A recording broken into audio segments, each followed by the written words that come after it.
হাজারো ব্যথা বেদনার পরে ফিরে আসনি তুমি আপন ঘরে। হাজারো ব্যথা বেদনার পরে ফিরে আসনি তুমি আপন ঘরে। দিনের আলো তুমি ছড়িয়ে দিতে চলে গেলে মদিনায় মক্কা ছেড়ে। হে রাসূল তোমাকে ভুলি আমি কেমন করে। হে রাসূল তোমাকে ভুলি আমি কেমন করে। খেয়ে না খেয়ে দিন প্রচারের কাজে নিজেকে দিয়েছ বিলিয়ে।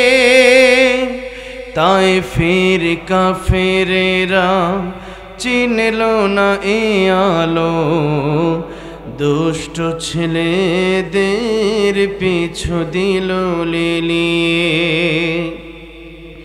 পাথরের আঘাতে ক্ষত বিক্ষত হয়ে সারা শরীর থেকে রক্ত ঝরে।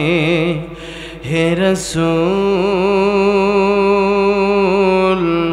তোমাকে ভুলি আমি কেমন করে। হে রাসূল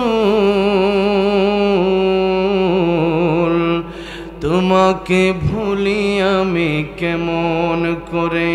একটা আয়াত যদি কেউ বোঝার চেষ্টা করেন, আল্লাহ নবী বলেন, আবু যর তুমি শোনো, এক একটা আয়াত যদি তুমি বোঝার চেষ্টা করো তাহলে আল্লাহ রাব্বুল আলামিন 100 রাকাত নফল নামাজ পড়লে যে সওয়াব হতো তার চেয়ে বেশি সওয়াব তোমার আমলনামায় দান করবেন। আমরা তো প্রত্যেক দিনই 100 রাকাত পড়ি নাকি? নারায়ণগঞ্জে একজন আসছিল 70-80 রাকাত করে পড়তো। হ্যাঁ, তাহাজ্জুদে 70-80 রাকাত করে পড়তো। আর আমরা তো ফরজও 100 রাকাত পড়ি না। এখন দেখেন 70-80 রাকাত করে নামাজ পড়লে কি লাভ হবে? 70-80 রাকাত তো পড়লাম, আবার জনগণের মাল লুণ্ঠন করে খাইলাম।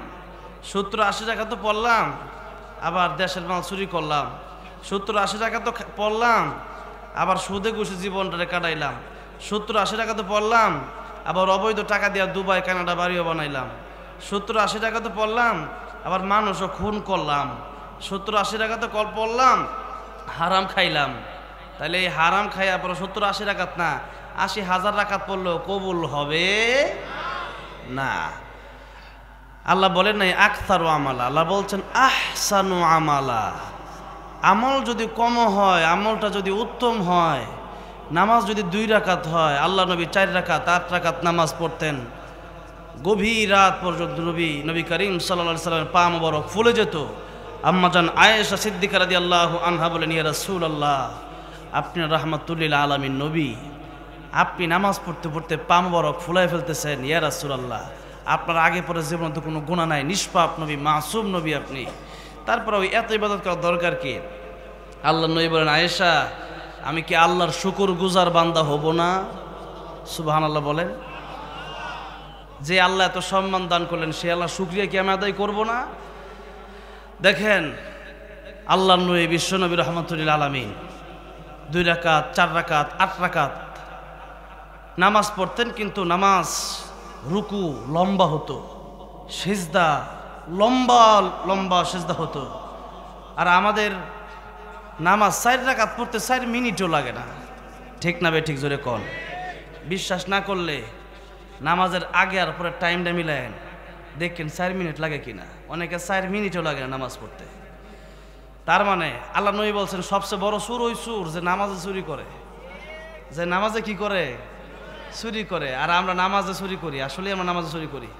রুকুতে ঠিকভাবে যাই না, ঠিকভাবে দাঁড়াই না, সেজদা থেকে ওইটা ঠিক মতো বসি না, আবার সেজদা দেওয়ার আগে কখন উঠবো এমন না বিষয়টা। বিষয়টা হচ্ছে এমন, যখন সেজদা দিবেন তখন আল্লাহর সাথে কেউ যদি কেউ ভালোবাসে, ঈদের দিন ঈদের দিন দেখবেন একজন একজনের জড়ায় ধরে এই যে কান্দা শুরু করে ছাড়বার চায় না, যেরকম ঠিক না বেঠিক? কেন ছাড়তে চায় না? এর কারণ হচ্ছে মোহাব্বতটা বেশি। এত মোহাব্বত যে বুকটা লাগায় রাখতে যতক্ষণ লাগে ততক্ষণই ভালো লাগে, শান্তি লাগে, যেরকম ঠিক না বেঠিক? ঠিক তেমনি ভাবে মুমিন বান্দা, ইমানদার ব্যক্তি যত সেজদা যখন থাকে, যতক্ষণ সেজদায় থাকে ততক্ষণে তার ভালো লাগে, আরাম লাগে, শান্তি লাগে। সুবহানাল্লাহ।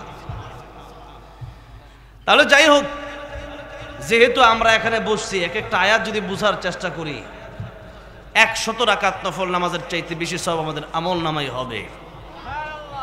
সেই জন্য আল্লাহ সুবহান মহিয়ান গরিয়ান রব্বুল ইজ্জত ওয়াল জালালের আলিশান দরবারে হৃদয়ের গভীর থেকে প্রাণ খুলে, হৃদয় উজাড় করে, জবান ছেড়ে দিয়ে আল্লাহর প্রেমে মাতোয়ারা হয়ে এক যুগে সকলেই পড়ছি আলহামদুলিল্লাহ। অনেকেই চুপ করে বসে আছেন। কিয়ামতের ময়দানে আল্লাহর নবী বলেছেন, কিয়ামতের কঠিন ময়দানে উকুনের ডিম, উকুনটা কত বড় কেউ দেখাইতে পারবে না? আমার হাত দিয়া কেউ দেখাইতে, কি এত আপনি দেখাইবেন কেমনে? উকুন দেখাইতে গেলে তো দেখানোর সিস্টেম নাই, এটা মাথাতে বাইর করে দেখার লাগবে। থাকলে ছোটবেলা দেখতাম মা খালারা দেখতাম একজন উকুন বাইর করে, বাইর করতে একটা উকুন বাইর করতে দেখি যে 10 মিনিট 20 মিনিট আধা ঘন্টা লাগে একটা উকুন বাইর করতে। তো আল্লাহর নবী বলতেছেন একটা উকুনের ডিম, একটা উকুনের ডিম আর কত বড়? একটা উকুনের ডিম, এক উকুনের ডিম পরিমাণ নেকামলের পাল্লায় যদি নেকামল যদি বদামলের তুলনায় ভারী হয়ে যায়, সে ব্যক্তি জান্নাতে চলে যাবে। সূরাতুল আরাফ কোরআন শরীফে আছে। সূরাতুল আরাফ, আরাফ হচ্ছে জান্নাত আর জাহান্নামের মাঝখানে একটা জায়গা থাকবে। যাদের আমল উকুনের ডিম পরিমাণ বেশি হবে না, নেকামল বদামল নেকামল সমান সমান হয়ে যাবে, তাদেরকে আল্লাহ রাব্বুল আলামিন সেই জায়গায় রাখবেন। তারা আফসোস করবে, উকুনের ডিম পরিমাণ আরেকটু নেকামল যদি বেশি হইতো তাহলে আগে আগে জান্নাতে চলে যেতে পারতাম। সেদিন বলবে, আহারে আরেকবার যদি সুবহানাল্লাহ বলতাম, আর একটাবার যদি বেশি আলহামদুলিল্লাহ বলতাম, আর একটাবার যদি আল্লাহু আকবার বেশি বলতাম, আর একটাবার যদি লা ইলাহা ইল্লাল্লাহ বেশি বলতাম, আর 2টা রাকাত নামাজ যদি জীবনে বেশি পড়তাম, তাহলে এই আরাফে অবস্থান করা লাগতো না, জান্নাতে চলে যেতে পারতাম। জোরে বলেন সুবহানাল্লাহ। তাহলে দেখেন, এই সুবহানাল্লাহ আপনি পড়বেন একবার, আল্লাহ দিবেন বেশি করে। অফার আর অফার, অফার অফার অফার, এত অফার আল্লাহ দেয়া রাখছে নেকের বেলায়। দুনিয়া কামানো বড় কঠিন, দুনিয়া বোঝা বড় সহজ, কামানো বড় কঠিন। আখিরাত বোঝা কঠিন, কামানো বড় সহজ। দুনিয়া আপনি মনে করলেন যে এটা ব্যবসা করব, 5 লাখ টাকা লাগামু, এর পরের দিন থেকেই ব্যবসা শুরু করে দিব, প্রত্যেক দিন ডবল ডবল লাভ হবে। কি 20 টাকা দিয়ে একটা মাল, এটা 25 টাকা করে বেচবো আর লাভ হবে। কিন্তু বিষয়টা এমন নয়। যারা ব্যবসা বাণিজ্য করছে তাদেরকে জিজ্ঞেস করে দেন। আমি নিজেও একজন ছোটোখাটো ব্যবসায়ী। তো ব্যবসা যখন দোকান দিছি একটা, দিয়ে কয়দিন পরে মনে করেন যে 5 লাখ টাকার জায়গায় 2 লাখ 2.5 লাখ দিয়ে নাই হয়ে গেছে। আমি কই নাই কেমনে? এখন ব্যবসার পলিসি না বুঝলে কিন্তু ব্যবসা হয় না। বোঝা খুব সহজ, ব্যবসার ভিতরে 20 লাখ লাগামু 40 লাখ আসবে, কিন্তু এই বোঝাতে কি ব্যবসা কি লাভবান হয়ে যায়? সবাই কোটি কোটি টাকা লস খায় মানুষ, আছে না নাই? তাহলে দুনিয়া বোঝা খুব সহজ, মানে বোঝা খুব কঠিন, সহজ কামানো খুব কঠিন। আপনি জানলেন যে আমি সারাদিন মাটি কুবাইলে পরে আমি 1000 টাকা পাবো, এটা আপনি জানেন, বুঝলেন। এরপরে কামানোটা কি আসলে সহজ না কঠিন? কঠিন। আর আখিরাত একটু বুঝতে হবে, জানতে হবে, একটু ইলমটা শিখতে হবে, শিখতে একটু কষ্ট করা লাগবে। কষ্ট করে এরপরে সুবহানাল্লাহ একবার আপনি বললেন, লাগলো 1 সেকেন্ড সময়, আল্লাহ রাব্বুল আলামিন পুরা দুনিয়া ভুইরে আপনারে সওয়াব দিয়ে দিবে। সূরা ইখলাস 3 বার পড়বেন, 1 খতম কোরআন শরীফ। আমরা অনেকেই সারা বছর তো পড়ি না, রমজান মাসেও আমরা পড়ি না, ঠিক না ঠিক? কিন্তু আল্লাহর নবী বলতেছেন সূরা ইখলাস 3 বার পড়লে আল্লাহ 1 খতম কোরআন শরীফ পড়ার সওয়াব আমলনামায় দান করে দিবেন। মা আর বাবার দিকে যদি একটু চোখটা খুলে তাকান, এটা কি মনে হয় অনেক কষ্ট নাকি? এই যে কথাগুলো বলতেছি, এগুলা আমল করেন, তাইলে ওয়াজ লাভবান হবে, মানে ফায়দাজনক হবে। মা আর বাবার দিকে তাকানো খুব সহজ। একবার তাকাইলেন, আল্লাহ নবী বলেন একটা কবুল হজের সওয়াব হয়ে গেল।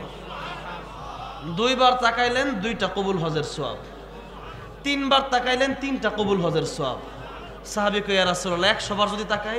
নবী কই 100 বার না, তুমি তাকাইতে তাকাইতে তুমি ক্লান্ত হতে পারো, আল্লাহ সওয়াব দেওয়ার বেলায় কোনো ক্লান্ত হবেন না।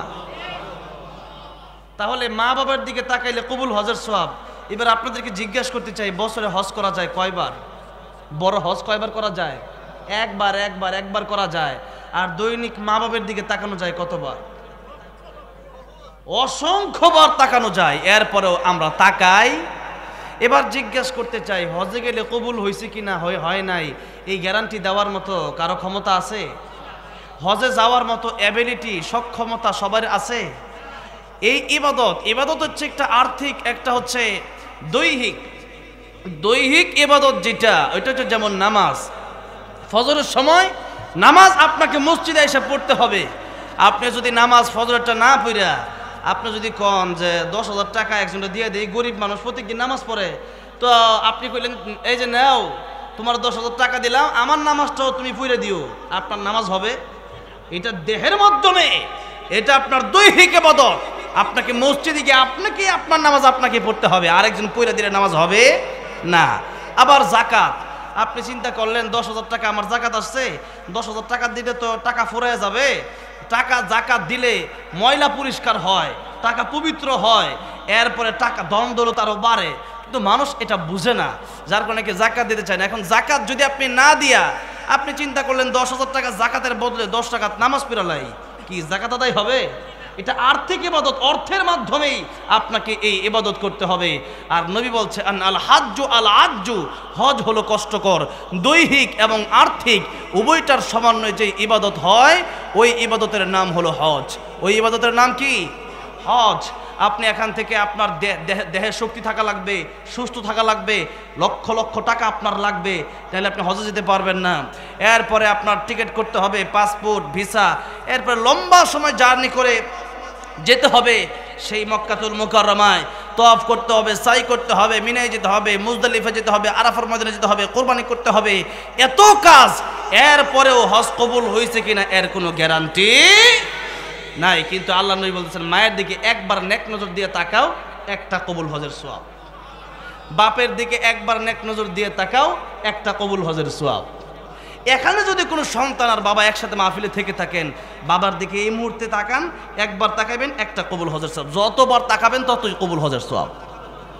তাহলে বলেন, আমাদের আখিরাত আল্লাহ রাব্বুল আলামিন এত সহজ করে দিয়েছে, এরপরে আমরা কামাইতে চাই না কেন? কারণ হচ্ছে আমাদের আখিরাতের প্রতি আমাদের ওইরকম চিন্তা নাই, আখিরাতের প্রতি আমরা অবহেলা আর অবজ্ঞা করতে করতে আমরা আখিরাতকে যেন ভুলেই গেছি। ঠিক না বেঠে? জাহান্নাম যে সামনে আছে, জান্নাত যে সামনে আছে, এটাকে আমরা এক প্রকার ভুলে গেছি। তাহলে আসেন আজকে আমরা আমার আলোচ্য আয়াত সূরা তাহরিম, আয়াত নম্বর 6। সূরা তাহরিমের কত নাম্বার আয়াত? 6 নাম্বার আয়াত। এই আয়াত থেকে জাহান্নাম থেকে কিভাবে বাঁচা যায়, জান্নাতে কিভাবে যাওয়া যায়। যদি কেউ জান্নাতে যাইতে পারে আর জাহান্নাম থেকে বাঁচতে পারে, তার চেয়ে সফল কাম কেউ আছে? সেই সবচেয়ে সফল কাম। আল্লাহ বলছেন, فَمَنْ زُحْزِحَ عَنِ النَّارِ وَأُدْخِلَ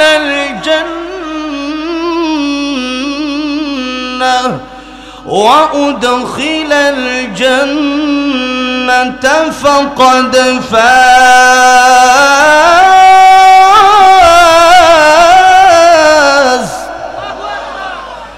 وَمَا الْحَيَاةُ الدُّنْيَا إِلَّا مَتَاعُ الْغُرُورِ।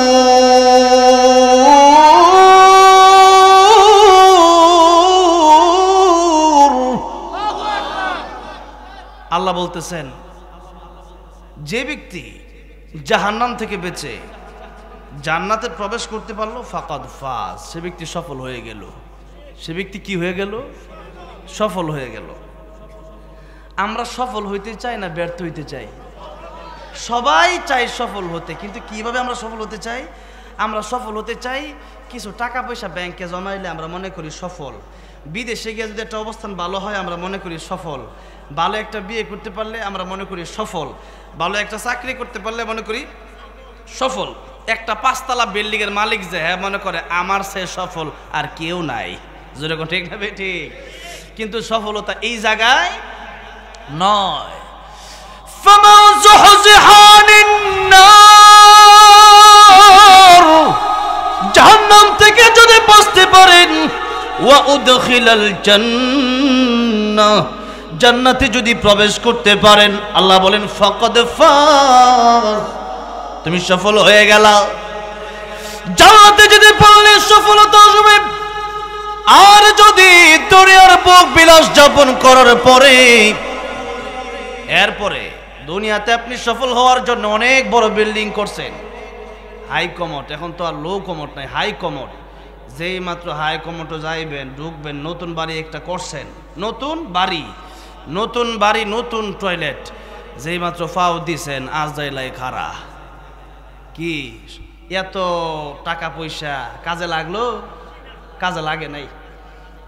তাই আল্লাহ বলছেন, ও দুনিয়ার মানুষ, এই দুনিয়ায় তোমার 3 জন ভাই আছে।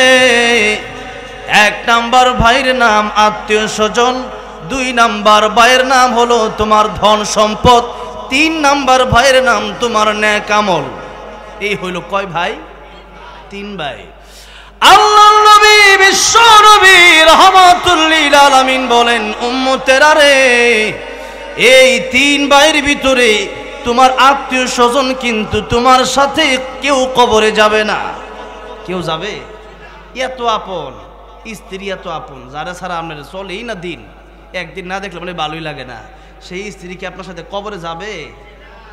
হ্যাঁ, এত আদরের সন্তান, যেই সন্তানের জন্য সুদ বাঞ্চিকে লিগে খায়, ঘুষ কেন খায়? নিজের জীবন আরো সুন্দর করার জন্য। বিষয়টা এমন নয়, চিন্তা করে যে ছেলেদেরকে একটা 5 তলা বাড়ি করে দেওয়া যায়, 5 কাঠা জায়গা রাখা দেওয়া যায়, এই দুনিয়ার ধন সম্পদ।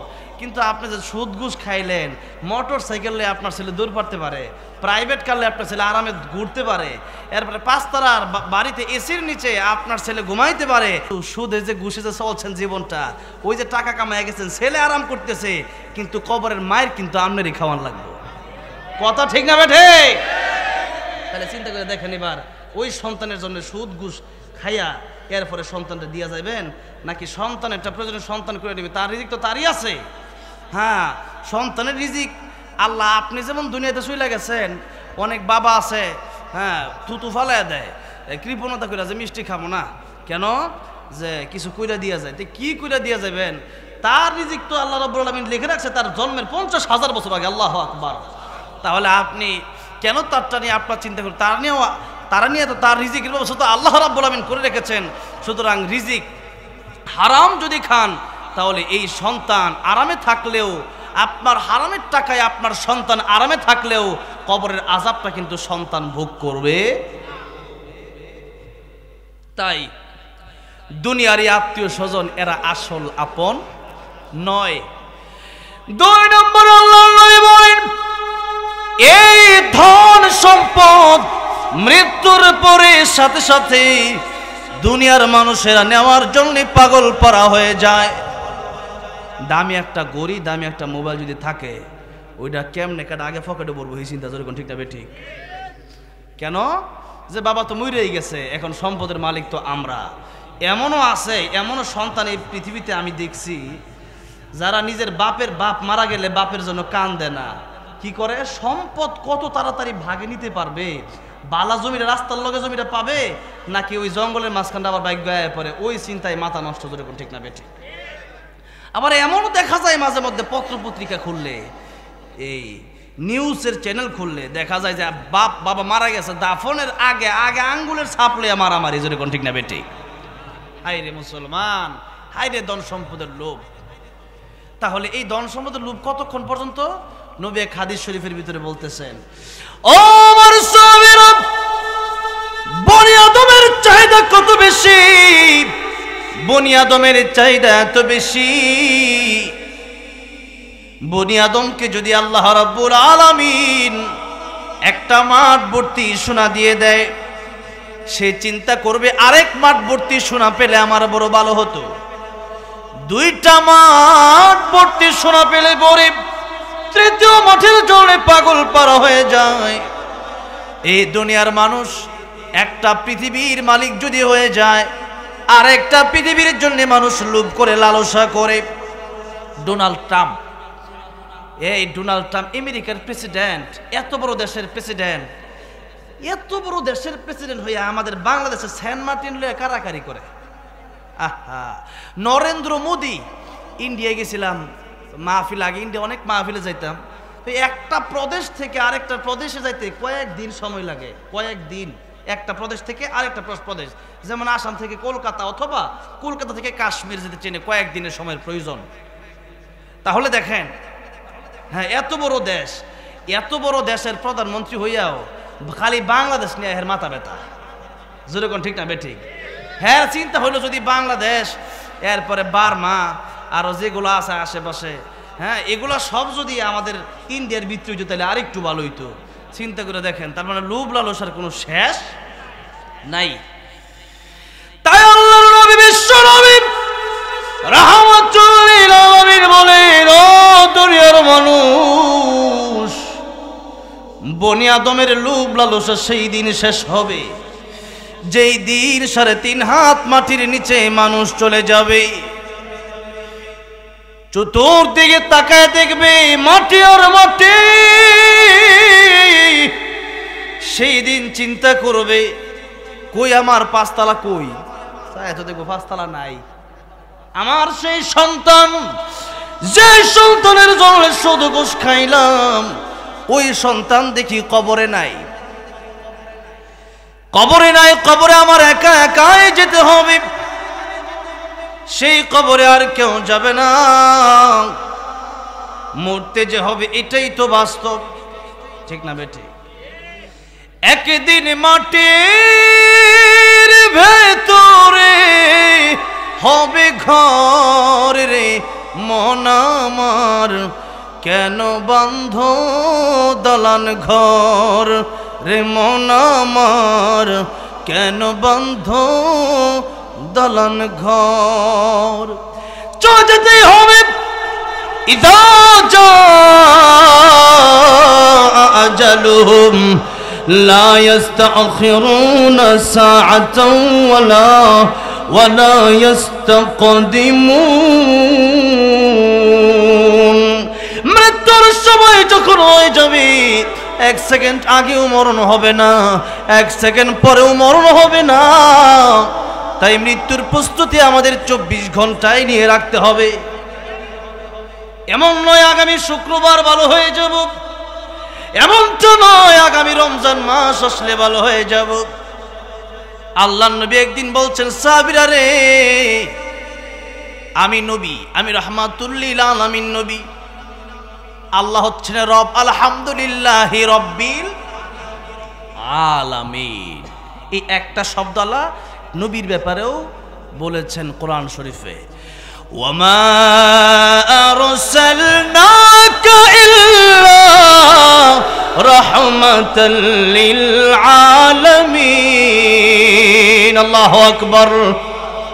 আল্লাহ বলেন, আমি আল্লাহ যত জগতের রব, তত জগতের রহমত আমার নবী। সুবহানাল্লাহ। রাহমাতুল লিল আলামিন নবী, কোরআনে প্রমাণ, আশিক বিনে কে বুঝিবে আমার দয়ার নবীর শান। মাঝে মধ্যে একটু নাতে রাসূল গাওয়া যাবে তো আমার সাথে? তাহলে একটু মানে ভালো লাগবে, একটু কষ্ট আমার কম হবে। আপনারা সহযোগিতা করলে আলোচনাটা বেশিক্ষণ করা যাবে। তাহলে বলা যাবে না ইনশাআল্লাহ নবীর প্রেমে? রাহমাতুল লিল আলামিন নবী বলেন, রাহমাতুল লিল আলামিন, কোরআনে প্রমাণ, আশিক বিনে কে বুঝিবে আমার দয়ার নবীর শান। বলেন না, আশিক বিনে কে বুঝিবে আমার দয়ার নবীর। নবী আমার মদিনারি বলবো আমার আল্লাহ ভালোবেসে নামটি দিলেন মুহাম্মদ রাসূল। আল্লাহু আকবার। ওই নবীকে ভুল বুঝিলে থাকবে না ঈমান, আশিক বিনে কে বুঝিবে আমার দয়ার নবীর শান। বলেন না, আশিক বিনে আমার দয়ার নবীর শান। রাহমাতুল লিল আলামিন নবী, রাহমাতুল লিল আলামিন নবী, কোরআনে প্রমাণ। আশিক বিনে কে বুঝিবে আমার দয়ার নবীর শান, আশিক বিনে কে বুঝিবে। কষ্ট হইতেছে আপনাদের? কি আর কিছুক্ষণ বলা যাবে কথা নাকি চলে যাব? তাহলে শুনেন, আজকে যারা অনেকেই চলে যাবেন হয়তো মাঝখানে, একদিন এই মাঠে আপনি থাকবেন না, আপনার সন্তান থাকবে। আজকে যদি নিজের বাবা মার জন্য দোয়া না করে যান, আগামী বছর এই মাহফিলে আপনি নাও থাকতে পারেন। এমনটাই হতে পারে যে আপনার সন্তান এই মাহফিলে আসবে, আপনাকে ফাঁকি দিয়ে আপনার জন্য দোয়া না করে চলে যাবে। তাই মা বাপের জন্য একটু দোয়া করে যেতে রাজি আছেন কারা কারা দেখি তো? লিল্লাহে তাকবীর, লিল্লাহে তাকবীর। জামিয়া মুহাম্মাদিয়া মাদ্রাসা যেখানে, কোরআন সুন্নাহ যেখানে, খতমে নবুয়ত যেখানে, লিল্লাহে তাকবীর। হাত নামান। আল্লাহ এই হাতগুলো তুমি জাহান্নামে দিও না, জোরে কোন আমিন। ভাইরা আমার, বাবাজিরা আমার, তাহলে আল্লাহ যত জায়গার জন্য রব, তত জায়গার জন্য আমার নবী রহমত। তাই আল্লাহ বলতেছেন, আমি আল্লাহ রাব্বুল আলামিন, যদি আমাকে তোমরা ভালোবাসো, যদি ভালোবাসতে চাও, তাহলে আমার নবীর অনুসরণ করো। ফাত্তাবিউনি ইউহিব্বুকুমুল্লাহ। অনুসরণ করতে হবে কার? আল্লাহর নবীর। আমি পরশুদিন এই দুহারে একটা মাহফিলে গেলাম। সেখানে যাওয়ার পরে না, ওই শরীয়তপুরের দিকে একটা প্রোগ্রামে গেলাম। সেখানে যাওয়ার পরে একজন হুজুর আমাকে বললেন, আমাদের এলাকায় একজন আহলে কোরআনের আবির্ভাব হয়েছে। কি আহলে কোরআন? আহলে কোরআন মানে অনেকেই বুঝেন না, মানে আহলে কোরআনটা হচ্ছে যারা বলে যে আমরা আহলে কোরআন, এরকম কিছু লোক দেশে আবির্ভাব হচ্ছে। আগে তো একটা ছিল আহলে হাদিস, আহলে খবিস, আরেকটা এখন হচ্ছে এটা হইলো আহলে কোরআন। আহলে কোরআন মানে হইলো যে আমরা কোরআনওয়ালা, আমরা কোরআন ছাড়া কিচ্ছু মানি না। তো এরপরে এটা বইলে কি বলে জানেন? এটা বলে যে আমরা কোরআন মানি, আমরা হাদিস মানি না। আবার কেউ বলে যে আমরা এটা মানে ওইটা মানি, একটা মানে আর একটা মানে না। তো দেখেন, যারা হলে কোরআন যারা মানে, যারা বলে যে আমরা কোরআন মানি, তাদের কথাই তাদের দলিল। কিভাবে? কোরআন যদি মানতে হয় তাহলে আল্লাহ তো কোরআন শরীফের ভিতরে বলছে, আমাকে যদি ভালোবাসো আমার নবীর কথা শোনো। কথাটা কার? কথাটা কার? ফাত্তাবিউনি ইউহিব্বুকুমুল্লাহ। কথাটা কার? আল্লাহ। তাহলে আল্লাহ কোরআন শরীফে যে বললেন ফাত্তাবিউনি ইউহিব্বুকুমুল্লাহ, তাহলে আহলে কোরআন। আপনি যদি আহলে কোরআনই হন, আপনি যদি বলেন আমি কোরআন মানি, তাহলে কোরআনের ভিতরেই তো আল্লাহর কথা ছোট্ট ছোট্ট, কিন্তু তার ব্যাখ্যা অনেক বিশাল। সেই জন্য আল্লাহ বলে দিয়েছেন ফাত্তাবিউনি ইউহিব্বুকুমুল্লাহ, মানে হচ্ছে আমার নবী যা বলবে তোমরা তাই মেনে নিবা, তাহলে এই জান্নাতে যাওয়ার রাস্তা সহজ হয়ে যাবে। তাহলে একটু দেখেন, আতিউল্লাহ ওয়া আতিউর রাসূল কোরআন শরীফে আছে না নাই? আল্লাহ বলছেন আমারটাও শোনো, আমারটাও মানো, আমার নবীরটাও মানো। আমার নবীরটা মানলে আমি আল্লাহ তোমাদেরকে ভালোবাসবো, আমি আল্লাহ তোমাদেরকে মুহাব্বত করে মাফ করে দেবো। ইয়াগফিরু লাকুম যুনুবাকুম। তাহলে দেখেন, অনেকেই বলে যে আহলে কোরআন যারা দাবি করে, তারা অনেক সময় বলে যে আমরা কোরআন মানি, কেন হাদিস মানি না? হাদিস নাকি মানুষের বানানো। নাউযুবিল্লাহ। আরে তিনি কে? তিনি রাহমাতুল লিল আলামিন নবী, যার ভালোবাসায় আমার আল্লাহ নিজে পাগল। আল্লাহু আকবার। সেই নবী সৃষ্টির শ্রেষ্ঠ যিনি, সেই নবীর ব্যাপারে বলে যে মানুষে হাদিস বানাইছে, তাহলে হাদিস মানবো না, শুধু কোরআন মানবো। তাহলে কোরআন যদি মানেনি, তাহলে কোরআন শরীফের এই আয়াত মানেন না কেন? তাহলে আপনি যদি কোন আমি আহলে কোরআন হওয়ার কারণে মুসলমান, তাহলে কাদিয়ানীরা দোষটা করছে কি? কাদিয়ানীরা কি দোষ করছে? আপনি কোরআন শরীফের কয়েক আয়াত মানেন না, আর কাদিয়ানীরা কেবলমাত্র একটা আয়াতও পড়ে না, সূরা আহজাবের একটা আয়াতের একটা অংশ খাতামান নাবিয়্যিন, এতটুকু তারা বিশ্বাস না করার কারণে কাদিয়ানীরা কি জোরে বলতে হবে কাফের কাফের কাফের কাফের, কাদিয়ানীরা কাফের। নবীর পরে নবী নাই, সংসদে আইন চাই। নবীর পরে নবী নাই, সংসদে আইন চাই। কাফের কাফের। আগামীকাল খতমে নবুয়ত, আমার নবী যে শেষ নবী, এই বিষয়টা আসলে মানে আজকে আমার সাথে একজন অনেক বড় একজন আলেমের সাথে কথা হয়েছে। তো উনি খতমে নবুয়ত প্রোগ্রাম থেকে একটা ভিডিও, একটা ফুটেজ আমার কাছে পাঠাইছে। তা আমি বললাম, ভাই এই দেশের মানুষ কেন যারা কাদিয়ানি করে, কেমনে এরা, এদেরকে কিভাবে বোঝাবো? এতটুকু তারা বোঝে না। আল্লাহ কোরআন শরীফের ভিতরে বলছে খাতামান নাবিয়্যিন, বাস শেষ, আমার নবী শেষ নবী, এটা আল্লাহর কথা। তো আল্লাহর কথা মানে হচ্ছে কোরআন শরীফের কথা। তাহলে কোরআন শরীফের কথা যদি কেউ না মানে, একটা অক্ষরও যদি কেউ না মানে, মুসলমান থাকবে? কাফের হয়ে যায়। তাহলে আল্লাহ বলছেন খাতামান নাবিয়্যিন, তাহলে আল্লাহ যদি বলেন যে খাতামান নবীন, আমার নবী শেষ নবী, তাহলে সেই জায়গায় তারা আবার কি বলে? তারা বলে আমরা কোরআন মানি। তাহলে কোরআন যে মানছস তোরা, বন্ডের বন্ড, খবিশের খবিশ, এই জায়গায় কোরআন শরীফের কে মানবে? যেরকম ঠিক না বেঠিক? এতটুকু কথা যে খাতামান নাবিয়্যিন, মা কানা মুহাম্মাদুন আবা আহাদিম মির রিজালিকুম ওয়ালাকিন রাসূলুল্লাহি ওয়া খাতামান নাবিয়্যিন, ঘোষণাটা কার? আল্লাহ। তাহলে আল্লাহর ঘোষণা যে মানে না, ওইটা হইল তাগুত, এটা কাফের। তাহলে এই কাফের ঘোষণা দেওয়ার জন্য আবার আন্দোলন বুঝি করতে হয়? আন্দোলন ছাড়া তো এমনিই তাদের নিজেদেরকেই বোঝা দরকার যে আমরা কাফের, কারণ কোনো সময় আয়াত মানি না। তো তোরা কাফের নামলে থাক, তোরা কেন মুসলমান দাবি করস? এখন যাই হোক, আগামীকাল সোহরাওয়ার্দী উদ্যানে পৃথিবীর এই বিশ্বের বড় বড় স্কলারগণ, বড় বড় আলেমগণ, বড় বড় শেখুল হাদিসগণ, বাংলাদেশের বড় বড় উলামায়ে কেরাম তো থাকবেনই, পৃথিবীর অন্যান্য দেশ থেকেও অনেক বড় বড় আলেমগণ আসবেন ইনশাআল্লাহ। সেখানে আমাদের যাদের তৌফিক হয়, আমরা কাদিয়ানীদের বিরুদ্ধে নবীর পক্ষে একটা দিন যদি সময় দেওয়া লাগে, দিতে রাজি আছেন আপনারা? নবীর পক্ষে সোহরাওয়ার্দী উদ্যানে নবীর পক্ষে যারা থাকবেন ইনশাআল্লাহ কিয়ামতের ময়দানে আমার নবীও তাদের পক্ষে থাকবেন। তো নবী আমাদের পক্ষে থাকুক, এটা আমরা চাই কি চাই না? তাহলে সেই জন্য আগামীকাল খতমে নবুয়তের যেই প্রোগ্রাম হবে, সকালই যেতে হবে। যদি যারা আপনারা যাবেন এই প্রোগ্রামে, সোহরাওয়ার্দী উদ্যানে যারা যাবেন, হয়তো মাঠে তো আর জায়গা হবেই না, রাস্তাঘাট থেকে ঢুকেই হয়তো কষ্ট হয়ে যাবে।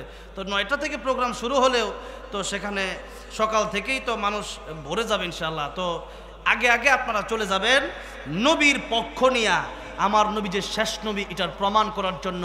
সেখানে আমরা যাব আগামীকাল সকালে, নবীর পক্ষ নেব শয়তানের বিরুদ্ধে, আল্লাহর পক্ষে শয়তানের বিরুদ্ধে, কোরআনের পক্ষে এবং নবীর পক্ষে, কাদিয়ানীর বিপক্ষে।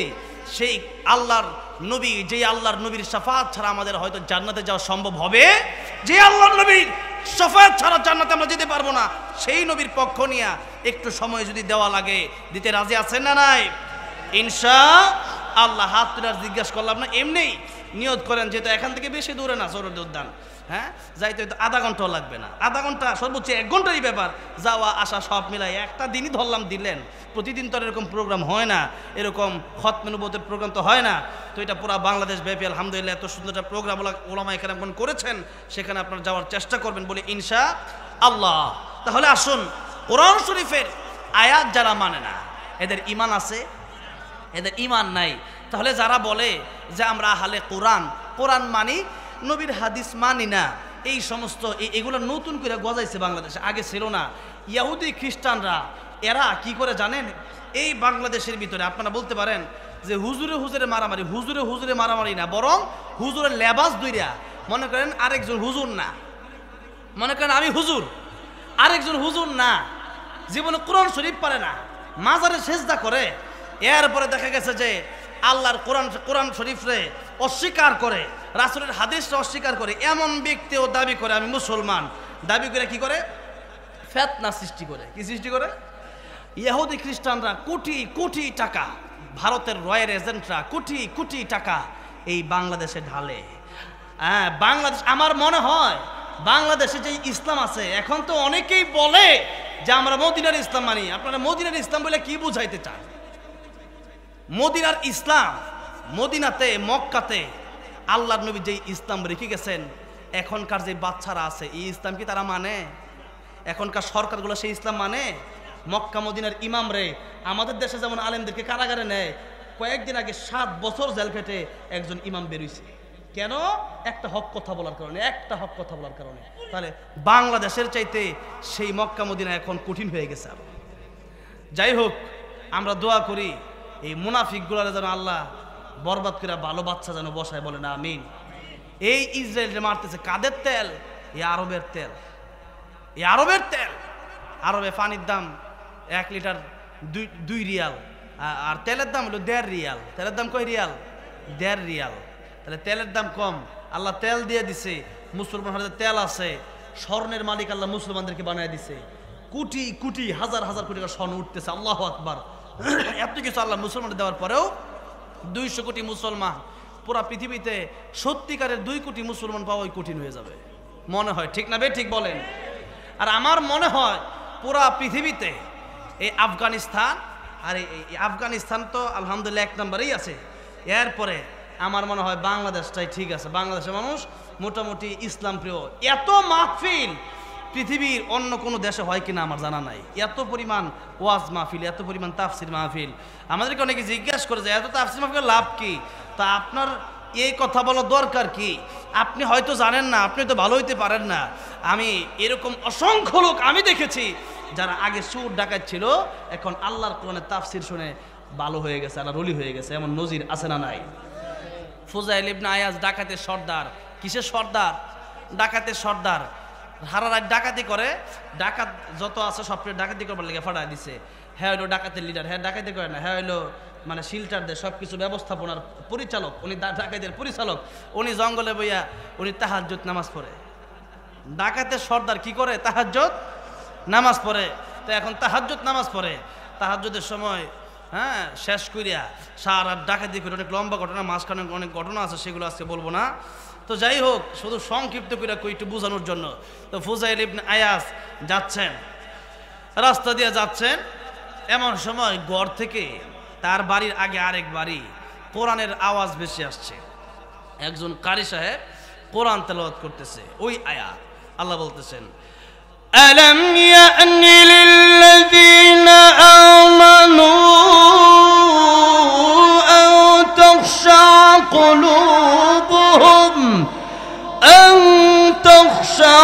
কুলুবুহুম লিযিকরিল্লাহ।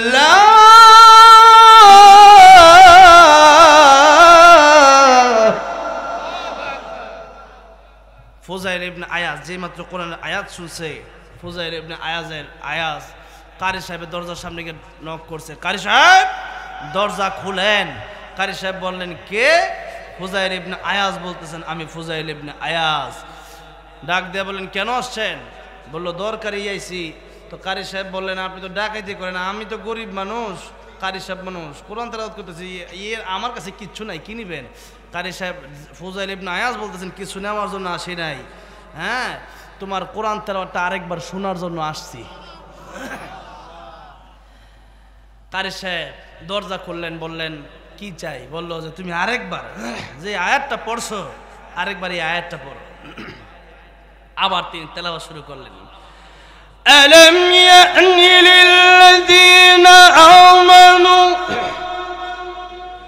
আন তাখশা কুলুবুহুম লিযিকরিল্লাহ।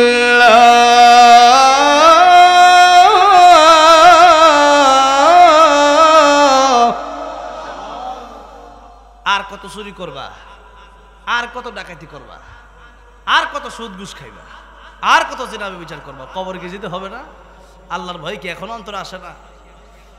যেই মাত্র আয়াত তেলাওয়াত করছে কারি সাহেব, এমনি ফুজাইল ইবনে আয়াজের চোখ দিয়া দর দর করে পানি পড়তেছে। আল্লাহু আকবার। কারি সাহেব জীবনে কত মানুষ ডাকাতি না করার জন্য বুঝিয়েছে, জীবনে কত মানুষ চুরি না করার জন্য বুঝিয়েছে, মানুষের হক নষ্ট করা ভালো না, এটা কত মানুষ কতভাবে বুঝিয়েছে। কিন্তু আজকে আপনার কোরআন তেলাওয়াত শুনে আমার দিল চেঞ্জ হয়ে গেছে, আমার হৃদয়, আমার কলব পরিবর্তন হয়ে গেছে। কারি সাহেব, আপনার কাছে এসেছি, সারা জীবনের সময়গুলো নষ্ট করেছি, ডাকাতি করেই মানুষের হক নষ্ট করেছি। আপনার কাছে এসে আপনার কোরআন তেলাওয়াত শুনে আমার দিল চেঞ্জ হয়ে গেছে। এই মুহূর্তে তওবা আমি করতে চাই, এমন তওবা ফুজাইল ইবনে রহমাতুল্লাহ আলাইহি করলেন। ডাকাতের সর্দার থেকে ওলিদের সর্দার আল্লাহ রাব্বুল আমিন ফুজাইল ইবনে আয়াজকে বানিয়ে দিলেন। ফুজাইল ইবনে আয়াজ রহমতুল্লাহি আলাইহি এখনকার আল্লাহর ওলিগণ ওনার নাম নিলে কি বলে? রহমতুল্লাহি আলাইহি। তাহলে দেখেন, যেই ছিল ডাকাতের সর্দার, উনি হয়ে গেল ওলিদের সর্দার। সুবহানাল্লাহ। কোরআনের তাফসীর শোনার মাধ্যমে, কোরআনের আয়াত শোনার মাধ্যমে আল্লাহ বলতেছেন, নবীজি ফাযাক্কির ইন্নামা আনতা মুযাক্কির লাস্তা আলাইহিম বিমুসাইতির। নবীজি আপনি উপদেশ দেন মানুষকে, কোরআন থেকে উপদেশ দেন, আপনি উপদেশকারী, আপনি নসিহত করেন, ওয়াজ করেন। ওয়াজের মাধ্যমে, তাফসিরুল কোরআনের মাধ্যমে, তাফসিরের মাধ্যমে, নসিহতের মাধ্যমে এই মানুষ চেঞ্জ হয়ে যায়। কারণ হচ্ছে ওয়াজটা হচ্ছে মানুষের রুহে গিয়া, দিলে গিয়া ধাক্কা দেয়। আর পুলিশ যখন চোর ডাকাত ধরে এদেরকে শরীরে পিটায়, তো রোগ তো শরীরে না, রোগ হইল অন্তরে। যার অন্তরটা বালা এর সব বালা, আর যার অন্তরটা বালা না এর পুরা কিচ্ছুই বালা না। জোরে কোন ঠিক না বেঠিক? তাই আল্লাহ রাব্বুল আলামিন সূরা হুজুরাতে বললেন, ইন্না আকরামাকুম ইনদাল্লাহি আতকাকুম। আমি আল্লাহর কাছে কালো আর দলার মাধ্যমে দামি হওয়া যাবে না, লম্বার চিকনের মাধ্যমে, লম্বার কাঠের মাধ্যমে দামি হওয়া যাবে না, মোটার চিকনের মাধ্যমে আমি আল্লাহর কাছে দামি হওয়া যাবে না, দুনিয়ার গরিবের মাধ্যমে আমি আল্লাহর কাছে দামি হওয়া যাবে না।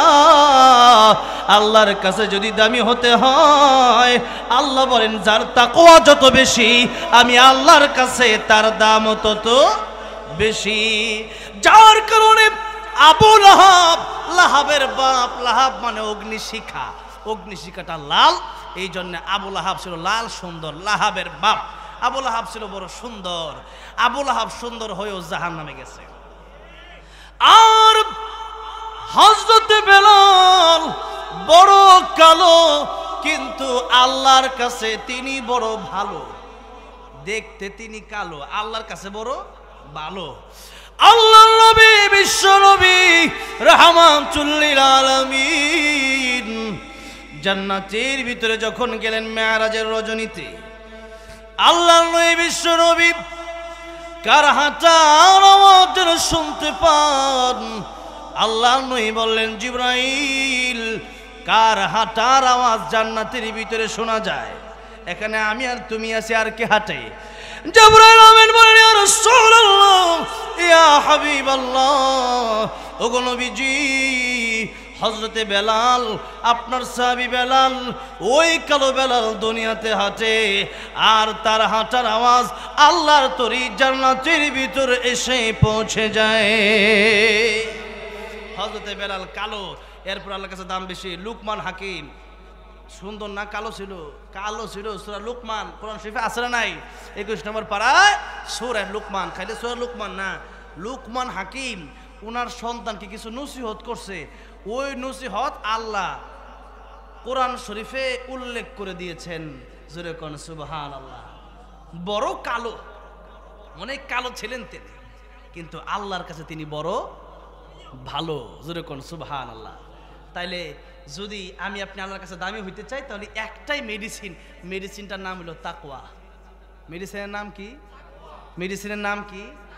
তাকওয়া। যার ভিতরে থাকবে সেই ব্যক্তি জানে যে আমারে কেউ দেখে না, দেখে একজন, কে? আল্লাহ। আমিরুল মুমিনিন ওমর রাদিয়াল্লাহু আনহু, মরুভূমিতে যখন মানুষ চলাফেরা করে খুব পানির প্রয়োজন হয়, আর খাবারের প্রয়োজন যতটুকুই হয়, পানির প্রয়োজনটা বেশি হয়। তো গারে হেরায়, যেখানে কোরআন শরীফ নাজিল হইছে, ইকরা বিসমি রাব্বিকাল্লাযী খলাক, সেই জায়গায় তো আমি একবারে গেছি, আল্লাহ আমার যাওয়ার তৌফিক দিছে, একবারে সেই জায়গা পর্যন্ত যুবক বয়সে যখন গেছি তো সেই জায়গায় না দেখে আমাকে লিগা তো কয়েক ঘন্টার প্রয়োজন সেখানে যাইতে হইলে। তো এরপরে পানির প্রয়োজন, সেখানে বিভিন্ন জায়গায় হ্যাঁ পানি আছে, সেখানে মানুষ পানি ফিরিয়েও দেয় বিভিন্ন জায়গায়। পানি, এই যে পানি পান করতেছে শুধু একটু পরে পরে পানি পানি পানি পানি ছাড়া যেন কিছুই লাগে না। তো মরুভূমিতে আমিরুল মুমিনিন উমর রাদিয়াল্লাহু আনহু তিনি একদিন যাচ্ছেন কোনো এক সফরে, যাওয়ার সময় একজন রাখাল তিনি আমিরুল মুমিনিন উমর রাদিয়াল্লাহু দেখলেন তিনি একটু আগে ছাগলের দুধ দহন করে তিনি পান করলেন। দুধ হচ্ছে এমন একটা খাবার যেটা পেটও ভরে আবার তৃষ্ণাও মিটে, পিপাসাও মিটে আবার পেটও ভরে। খাবার এবং পানি দুইটার কাজ একটা করে, এটা হলো দুধ। সুবহানাল্লাহ, আল্লাহর কুদরত। গরুর দুধটা যদি কাটতে ফেলেন দুধ পাওয়া যাবে এক ফোঁটাও, আর এমনি টান দিলে দুধ বাইরে হয়। আল্লাহু আকবার। তো সেই দুধ, তো আমিরুল মুমিনিন রাখালকে বললেন যে আমার খুব ক্ষুধা লাগছে, একটু দুধ কি দেওয়া যায়? রাখাল বলল যে আমি তো মালিক নই, মালিক আরেকজন, আমি হইলাম আপনার কর্মচারী, আমি রাখাল, আমি আপনার দুধ দিতে পারি না। আমি কিভাবে দেবো? অনুমতি ছাড়া আপনার দুধ দিব কেমনে? মালিক তো আরেকজন। আমিরুল মুমিনিন বলতেছেন, তো উনি এমনি মনে মনে খুশি হয়েছে যে লোকটা ভালো আছে। এরপরেও অনেক সময় আমাদের দেশে অনেক সময় অনেক নেতাদের কথা দেখবেন, কথা হইল মুসা নবীর মতো আর কাজটা হইলো ফেরাউনের মতো। এমন কিছু লোক আছে না নাই? কত হইলো 70-80 রাকাত নামাজ আর বিত্রে দিয়া জনগণের শেষ করে দেয়। তাহলে এমন লোক আমাদের দেশে আছে যাদের কথা হ্যাঁ অভাব নাই। তো যাইলে এরকম অনেক লোক আছে যারা কথা কয় খুব বালা বালা, কিন্তু বৃত্তের চরিত্রটা একবারে মনে করেন যে কয়লার চেয়ে বেশি কালা। জোরে কোন ঠিক না বেঠে? আমিরুল মুমিনিন চিন্তা করলো যে এমনি তো দেয় না, একটু লোভ দেখায়, পরীক্ষা করি। হ্যাঁ, তো পরীক্ষা শুরু করে দিলেন যে তুমি এক কাজ করো, একটা ছাগল আমার কাছে বিক্রি করে দাও, কিছু টাকা তোমার দেই, দিলে কি হবে তুমি এই টাকাগুলো নিয়ে নিবা, মালিকরা করার দরকার নাই। তো উনি বলতেছেন অলরেডি চেহারা মানে একটু অন্যরকম হয়ে গেছে, রাগান্বিত হয়ে গেছে লোকটা। তো আমিরুল মুমিনিন তো চিনে না, উনি আর পরিচয় দেয় না। আগে তো আর ফেসবুক আসেন না, দেখে লই তো শেখ হাসিনা কেডা, ডক্টর ইউনুস কেডা, তো সেই সময় তো এটা আসেন না, দেখে তোমার কেডা ওই লোক তো ফেসবুকে দেখি, এটা বিষয় তো এরম না। তো তখন তো আমিরুল জানতো যে আমিরুল মুমিনিন আছে, কিন্তু চেহারা অনেকেই দেখার সৌভাগ্য হতো না। তো আমিরুল মুমিনিন তিনিও আর পরিচয় দেন না। তো উনি তো থাকতেন একবার কত সাধারণভাবে একবার খুতবা দিতে গেছেন, তো রিলিফের মাল বুঝো না, জনগণের লেগে আইছে, এই মাল সবাই একটা করে পাইছে, তো উমর রাদিয়াল্লাহু আনহু একটা পাইছে। তো উনি যখন খুতবা দিতে দাঁড়াইছে, দেখেন আমাদের দেশের বর্তমান নেতার অবস্থা কি, আর ওই সময় আমিরুল মুমিনিন অর্ধজাহানের খলিফা, আল্লাহু আকবার, কি ছিলেন। সবাই রিলিফের মাল নাই, উনিও রিলিফের মাল নিছে। রিলিফে গরিব দুঃখী সবাই, রিক্সাওয়ালা ব্যানওয়ালা সবাই একটা সাইদ্দুর পাইছে, আমিরুল মুমিনিন উনিও একটা সাইদ্দুর পাইছে, উনিও নিছে। তো এখন খুতবাতে দাঁড়াইছে, উনি দুইটা পড়ছে, একটা উপর দিয়ে লাগাইছে আর একটা নিচে লুঙ্গির মতো পড়ছে, তো দুইটা। তো যখনই খুতবা দিবে এমন সময় একজন দাঁড়ায় বললেন, আমিরুল মুমিনিন খুতবা বন্ধ করেন। কিসের খুতবা দিতে দাঁড়াইছেন? আগে আমার প্রশ্নের জবাব দেন। দেখেন, আর আঙ্গর দেশে খালি যদি একটু এরকম ভাবে কোন যেত, তাহলে 13 বছর জেল দেয়া মাইরে ইনজেকশন দা মাইরা লাইতো, ঠিক না? সাইদি সাহেব যেমন মারছে মাইরা লাইতো। কারণ কি? কারণ হইলো কোরআনের পক্ষে হোক আর যেদিকেই হোক, সরকারের বিপক্ষে কইলেই সমস্যা, যেরকম ঠিক না ঠিক? আচ্ছা যাই হোক, সেদিকে আর নাই যায়। এবার দেখেন আমিরুল মুমিনিন অর্ধজাহানের খলিফার চরিত্রটা কি, এই দেশের নেতাদের শিক্ষণীয় ব্যাপার এগুলা। তো আমিরুল মুমিনিন দুইটা সাইদ্দর পিনছে, তো কয় যে আপনি আগে আমার প্রশ্নের জবাব দেন। সবাই আমরা রিলিফের মাল পাইলাম একটা কইরা, আপনি দুইটা পাইছেন কই? আল্লাহু আকবার। কোন একজন বাদশা অর্ধজাহানের খলিফা যে নেই, তারে প্রশ্ন করতেছে যে আপনি রিলিফের মাল দুইটা কইতে পাইছে? হ্যাঁ, সরকারি সাইদ্দর আপনি পাইছেন দুইটা, কেমনে পাইছেন? এবার আমিরুল মুমিনিন বললেন, আমার সন্তান আব্দুল্লাহর কাছে জিজ্ঞাসা করো তুমি যে আমি আর একটা সাইদ্দর কই থেকে পাইছি। আল্লাহু আকবার।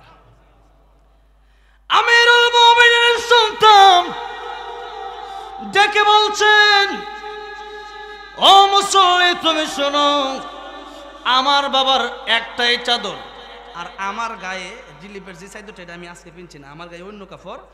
আমার বাপের একটা চাদর আর আমার বাপের চাদর আরেকটা চাদর নাই পিন্দার মতো। দেখেন অর্ধজানের বাদশা, তার একটা চাদর আর নাই গিয়া। হ্যাঁ, আর আঙ্গর দেশ একদিন একবার ফিনদে আর ফিনদে না বলে, এমনও বলে বহুত লোক আছে, একবার ফিনলে বলে হিডে বলে আর ফিনদে না। হ্যাঁ, একবার মেম্বর হইতারলে অবস্থা খারাপ, যখন ঠিক না বেটে। হ্যাঁ, এখন দেখেন আমিরুল মুমিনিন ওমর অর্ধজানের বাদশা যিনি, ওনার ছেলে বলতেছে আব্দুল্লাহ জালান বলতেছেন যে আমার একটা রিলিফের মাল, আমার বাপের একটা রিলিফের মাল, এই দুইটা মিললে আমার বাপে একটা। কারণ আমার বাপে খুতবা দিবে, অসংখ্য অগণিত মানুষের সামনে দাঁড়াইয়া খুতবা দিবে, বয়ান করবে, আলোচনা করবে। তো উফরোটা ফিরলে তো নিচে একটু কষ্ট হয়ে যায়, আর নিচেরটা ফিরলে তো উফরার একটা ফিরতে কষ্ট হয়ে যায়। তো এই জন্যে আমার বাবার যেন কষ্ট না হয়, আমার রিলিফের চাদরটাও আমার বাপেরে দিছি। আল্লাহু আকবার। কি নেতা বাদশা কারে কয় আল্লাহ। সেই শরীরে যদি আজকে থাকতো, দেশটা জান্নাতের বাগান হতো, যেরকম ঠিক না বেটে। তো যাই হোক, আমিরুল মুমিনিন তাহলে কত সাদা সিধা চলতো, বুঝছেন তো। তো সেই আমিরুল মুমিনিন খাউন নাই, শেষ হয়ে গেছে। বলতেছে রাখাল একটা কাজ করো, পরীক্ষা করতেছে আর কি, যে ছাগল একটা বিচ্ছে টেয়া দিই তোমারে, তুমি তোমার মালিকরা কইবা যে ছাগলটা বাঘে খায়া লাইছে। যেই মাত্র কইছে, ওমর রাদিয়াল্লাহু আনহু খুব লম্বা ছিলেন, খুব লম্বা মানুষ ছিলেন। তো রাখাল ডাক দেয়, কই লম্বা তো কম হইছে না, কিন্তু বুদ্ধি তো হন হইছে না।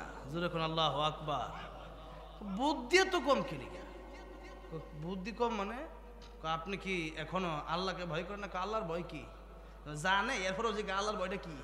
সুবহানাল্লাহ, মনে মনে বিত্তে বিত্তে খুব খুশি। আমিরুল মুমিনিনকে ডেকে বললেন, মুসাফির, আমার কাছে আপনি বললেন ছাগল বিক্রি করে দিতে।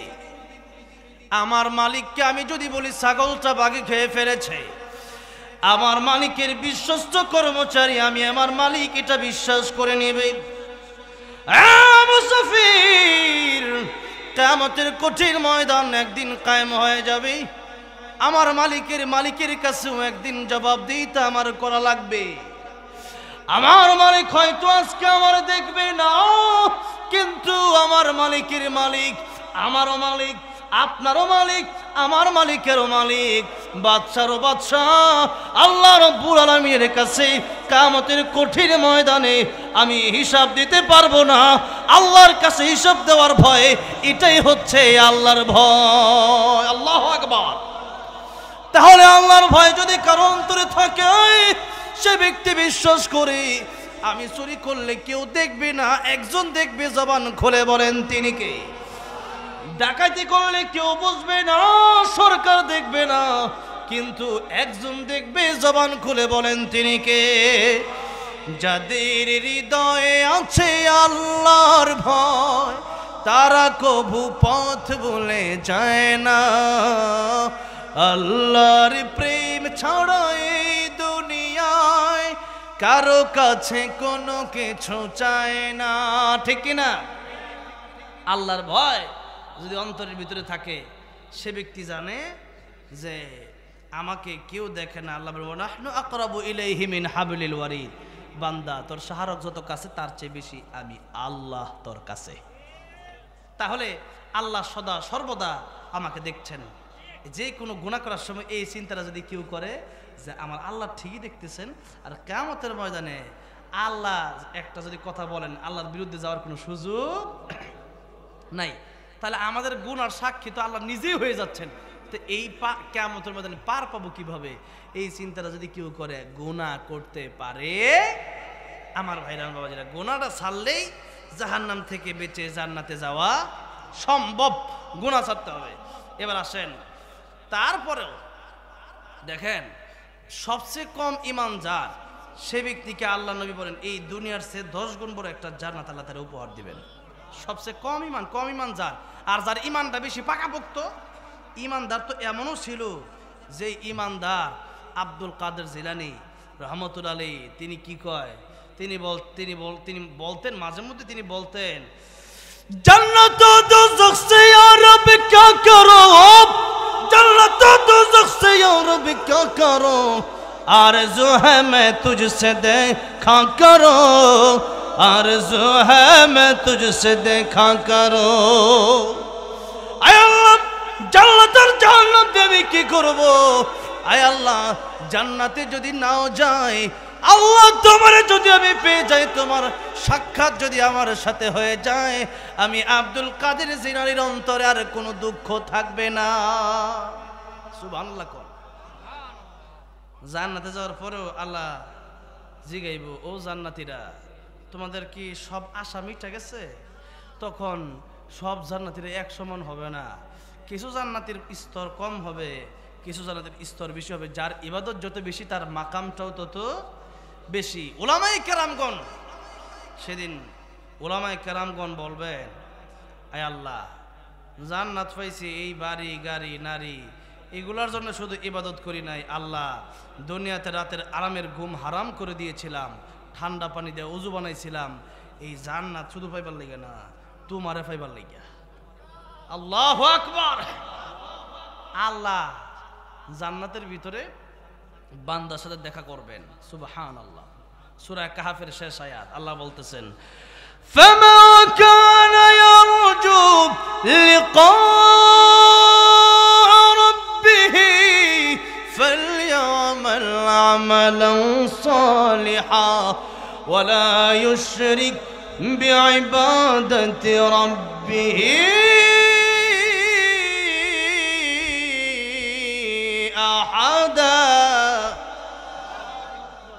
আল্লাহ বলতেছেন, যদি শিরিক মুক্ত নেক আমল করে আসতে পারো, জান্নাতের ভিতরে আমি আল্লাহ তোমাদের সাথে দেখা করব। আল্লাহর দিদার কি যে মজা হবে, আল্লাহর দেখলে কি যে শান্তি লাগবে, এটা আমি ওয়াজ কইরা বোঝানোর ভাষা আর তো জোরে কোন বোঝানোর ভাষা নাই। জান্নাতের ভিতরে কি মজা হবে। একটা কাঁচা মরিচ, এটা যদি কেউ বোঝানো যায় কাঁচা মরিচ খুব জাল, জীবনে খাইছে না, জালটা কি আবার, জালটা আবার কি, কয় এদিকে আসো, মরিচ দুই তিনটা লইয়া এটা কামড় দাও, যখন কামড় দিছে ঠিক না, এবার কেমন লাগছে, বুঝছি এইটাই জাল, এইটা ওয়াশ করে বোঝানোর জিনিস না, মরিচ যে জাল এটা ওয়াশ করে বোঝানোর জিনিস না। কুমিল্লার রসমালাই খুব মজা, খুব মিঠা, মিঠাটা কি রসমালাই দুইটা খাওয়াই দিলে ও খুব মজা গো, এইটাই হইলো মিঠা। কিয়ামতের ময়দানে যখন মানুষ জান্নাতে চলে যাবে, জান্নাতে যাওয়ার পরে যখন আল্লাহর সাথে দেখা হবে, ওইটা যে কি মজা হবে ওয়াজ কইরা বোঝানোর ভাষা নাই। দুনিয়ার একজন আরেকজনের প্রেমে ফিরা মানুষ পাগল হয়ে গেছে, এমন ঘটনা আছে না? আত্মহত্যা করে এমন ঘটনাও আছে। তাহলে যেই আল্লাহ এই পৃথিবী সৃষ্টি করলেন, যে দুনিয়া দেখবার লাগে কত দেশও মানুষে ঘুরে, কক্সবাজার যায়, বুঝলেন না, সাগরটা কেমন দেখাই, তাইলে হ্যাঁ, তাইলে আল্লাহ রাব্বুল আলামিন উনি যে কত সুন্দর, জোরে কোন সুবহানাল্লাহ। দুনিয়া সুন্দর, মানুষ সুন্দর, আসমান সুন্দর, জমিন সুন্দর, বলেন না, দুনিয়া সুন্দর, মানুষ সুন্দর, আসমান সুন্দর, জমিন সুন্দর, সুন্দরে সুন্দরে পাল্লা, জানি না কত সুন্দর তুমি আল্লাহ, জানি না কত সুন্দর ঝরনা ছুটে চলে একে বেঁকে, পৃথিবীর বুকে কত ছবি একে, নদীর ওই কলতানে সাগরের গর্জনে, নদীর ওই কলতানে সাগরের গর্জনে, ঢেউয়ে ঢেউয়ে দেয় পাল্লা, জানি না কত সুন্দর তুমি আল্লাহ, জানি না কত সুন্দর তুমি। তাহলে জান্নাতে যাওয়ার পরে আল্লাহ রাব্বুল আলামিন দেখা করবেন, এটাই হবে সবচেয়ে বড় দিদার। তবে জান্নাতে তো আগে যেতে হবে, ঠিক না ঠিক? তাই আল্লাহ বলেন, ইয়া আইয়ুহাল্লাযীনা আমানু কু আনফুসাকুম ওয়া আহলিকুম নারা, হে ঈমানদারগণ নিজেরা জাহান্নামের আগুন থেকে বাঁচো আর তোমাদের পরিবারকেও জাহান্নামের আগুন থেকে তোমরা বাঁচাও। জাহান্নামের আগুন থেকে বাঁচতে পারলেই জান্নাতে যাওয়া যাবে, ঠিক না বেঠিক? অন্য আয়াতে আল্লাহ বলছেন ফারিকুম ফিল জান্নাতি ওয়া ফারিকুম ফিস সাঈর।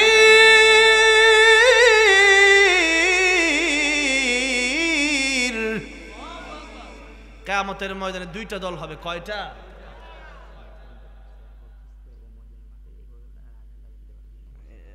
শেষে দিব না ইনশাআল্লাহ, শেষে। কষ্ট হইতেছে আপনাদের? আর বেশি না ইনশাআল্লাহ, 20-30 মিনিটের ভিতরেই শেষ করে দিব। আগামীকালও যেহেতু মাহফিল আছে, তো যাই হোক আগামীকাল বেশি করে সময় দিবেন হুজুর ইনশাআল্লাহ। আব্দুর রহমান ওসমান সাহেব আসবেন। তো যাই হোক আল্লাহ বলতেছেন কিয়ামতের ময়দানে দুনিয়াতে আওয়ামী লীগ, বিএনপি, জাতীয় পার্টি, জাকের পার্টি, কত রঙের পার্টি, কিন্তু কিয়ামতের ময়দানে এত পার্টি হবে না। কিয়ামতের ময়দানে দল হবে কেবলই মাত্র দুইটা। কয়টা? একটা দলের নাম হবে জান্নাতি, আরেকটা দলের নাম হবে জাহান্নামী। যেতে হবে কোথায়? বাঁচতে হবে কোন জায়গা থেকে? যেতে হবে কোথায়? জান্নাতে। আমাদের আসল বাড়ি কোথায়? আদম আলাইহিস সালাম আমাদের বাপ ছিল কই? তো বাপের ছেলে আমরা যদি বাপ যেভাবে চলছে যদি আমরা চলি আল্লাহর হুকুম মানি না, তাইলেই আবার আসল বাড়িতে যেতে পারবো। বাপে দেখবেন বাপের কথা শুনলে বাপে রাখে, নাহলে অনেক সময় বাপ তেজ্য পুত্র কইরা দেয়। কেন? আমার কথা না শুনলে বাইতে দরকার না, বাইতে পারো। তো আল্লাহ কয় আমার কথা না শুনলে তোর জান্নাতে আসার সিস্টেম, আমার কথা শুনলেই তোর বাড়ি তুই ফিরে পাবি। তো এই জন্য আমাদের আসল বাড়ি হলো জান্নাতে। কোথায়? জান্নাতে। তাহলে আমাদের জান্নাতে যাওয়ার জন্য জাহান্নাম থেকে বাঁচার প্রয়োজন আছে না নাই? তো এবার আসেন, আমরা তো এক হিসেবে জানি যে জান্নাত, যার ঈমান আছে সেই জান্নাতে যাবে। এখন ঈমান যে আছে আমরা জান্নাতে যাব, তাহলে আল্লাহ জাহান্নাম থেকে বাঁচতে বললেন কাদেরকে? ইয়া আইয়ুহাল্লাযীনা আমানু। আমানু মানে ঈমানদার। কারা? হে ঈমানদারগণ। ঈমানদার। এই দুনিয়ার দফাদার, চৌকিদার, কত দ্বার আছে, সবচেয়ে দামি হইল ঈমানদার। সবচেয়ে দামি কি? ঈমানদার। ঈমান যার ভিতরে আছে সেই হচ্ছে এই পৃথিবীর সবচেয়ে বড় লোক। জোরে কোন ঠিক না বেঠি? ঈমান যার ভিতরে আছে আল্লাহর ভালোবাসা সবচেয়ে তার ভিতরে বেশি। কোরআন শরীফের এক আয়াতে আল্লাহ বলছেন ওয়াল্লাযীনা আমানু আশাদ্দু হুব্বান লিল্লাহ।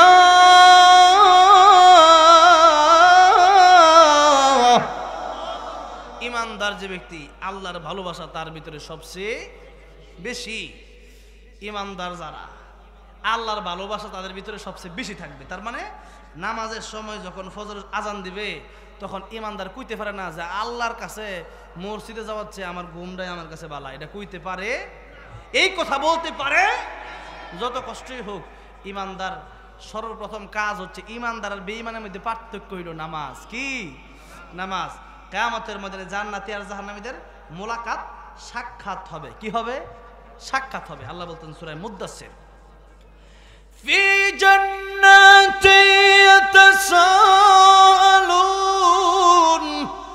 আনিল মুজরিমিনা মা সালাকাকুম ফি সাকার ক্বালু লাম নাকু মিনাল মুসাল্লিন ওয়া লাম নাকু নুতঈমুল মিসকিন ওয়া কুন্না نخوض مع الخائضين وكنا نكذب بيوم الدين।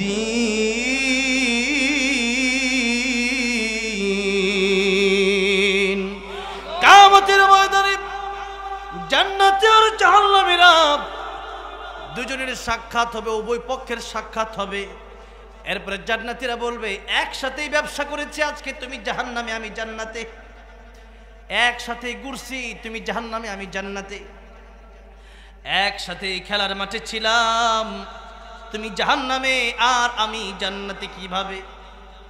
তখন জাহান্নামীরা যে উত্তরগুলো দেবেন আল্লাহ বলছেন, এক নম্বর উত্তর তারা বলবে কালু, তারা বলবে লাম নাকু মিনাল মুসাল্লিন, আমরা দুনিয়ায় থাকা অবস্থায় নামাজ পড়ি নাই।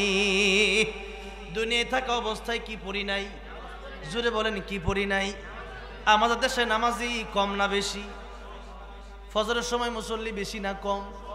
হায় রে মুসলমান, নামে মুসলমান হইছি, কাজে মুসলমান হওয়ার খবর নাই। ঠিক না বেঠে? শুধু নামে মুসলমান হলেই হবে না, কাজেও মুসলমান হতে হবে। নামে মুসলমান, মুনাফিকরাও নামে মুসলমান দাবি করে, কাদিয়ানীরাও নামে মুসলমান দাবি করে, কিন্তু এরা কি আসলে মুসলমান নাকি? এরাই হইল আসলে কাফের। তাই কবি বলছেন, নামে মুসলমান নাকি কামে মুসলমান তুমি, নামে মুসলমান নাকি কামে মুসলমান। নামে কামে মিল না হলে, নামে কামে মিল না হলে বইবে যে তুফান তুমি, নামে মুসলমান নাকি কামে মুসলমান তুমি, নামে মুসলমান নাকি। নাম রেখেছে আব্দুর রহিম, কালমা জানে না। এই সমাজে এমন লোকের সংখ্যা অগণা। ঠিক না বেঠে? নাম রেখেছে আব্দুর রহমান, নামাজে পড়ে না। এই সমাজে এমন লোকের সংখ্যা অগণা।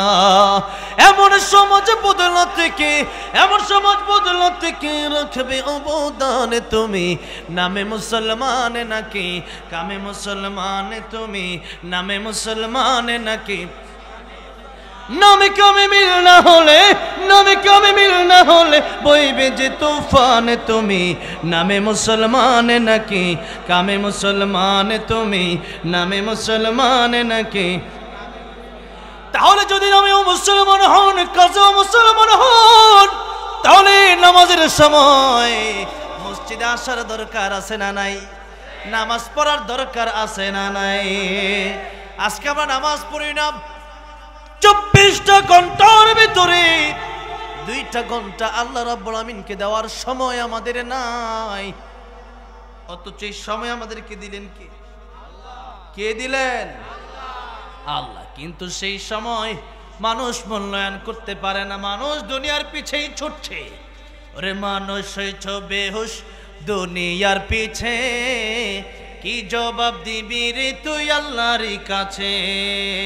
ওরে মানুষ হইছ বেহুশ দুনিয়ার পিছে, কি জবাব দিবি রে তুই আল্লাহর কাছে, কি জবাব দিবি রে তুই আল্লাহর কাছে। হালাল হারাম না মানিয়া কত টাকা করছো কামাই, এত টাকা রাখবা কোথায়, কাফনের তো পকেট নাই। ঠিক না বেঠে? হালাল হারাম না মানিয়া কত টাকা করছো কামাই, এত টাকা রাখবা কোথায়, কাফনের তো পকেট নাই। টাকা পয়সা লইয়া কে কেউ কবরে গেছে, কি জবাব দিবি রে তুই আল্লাহর কাছে।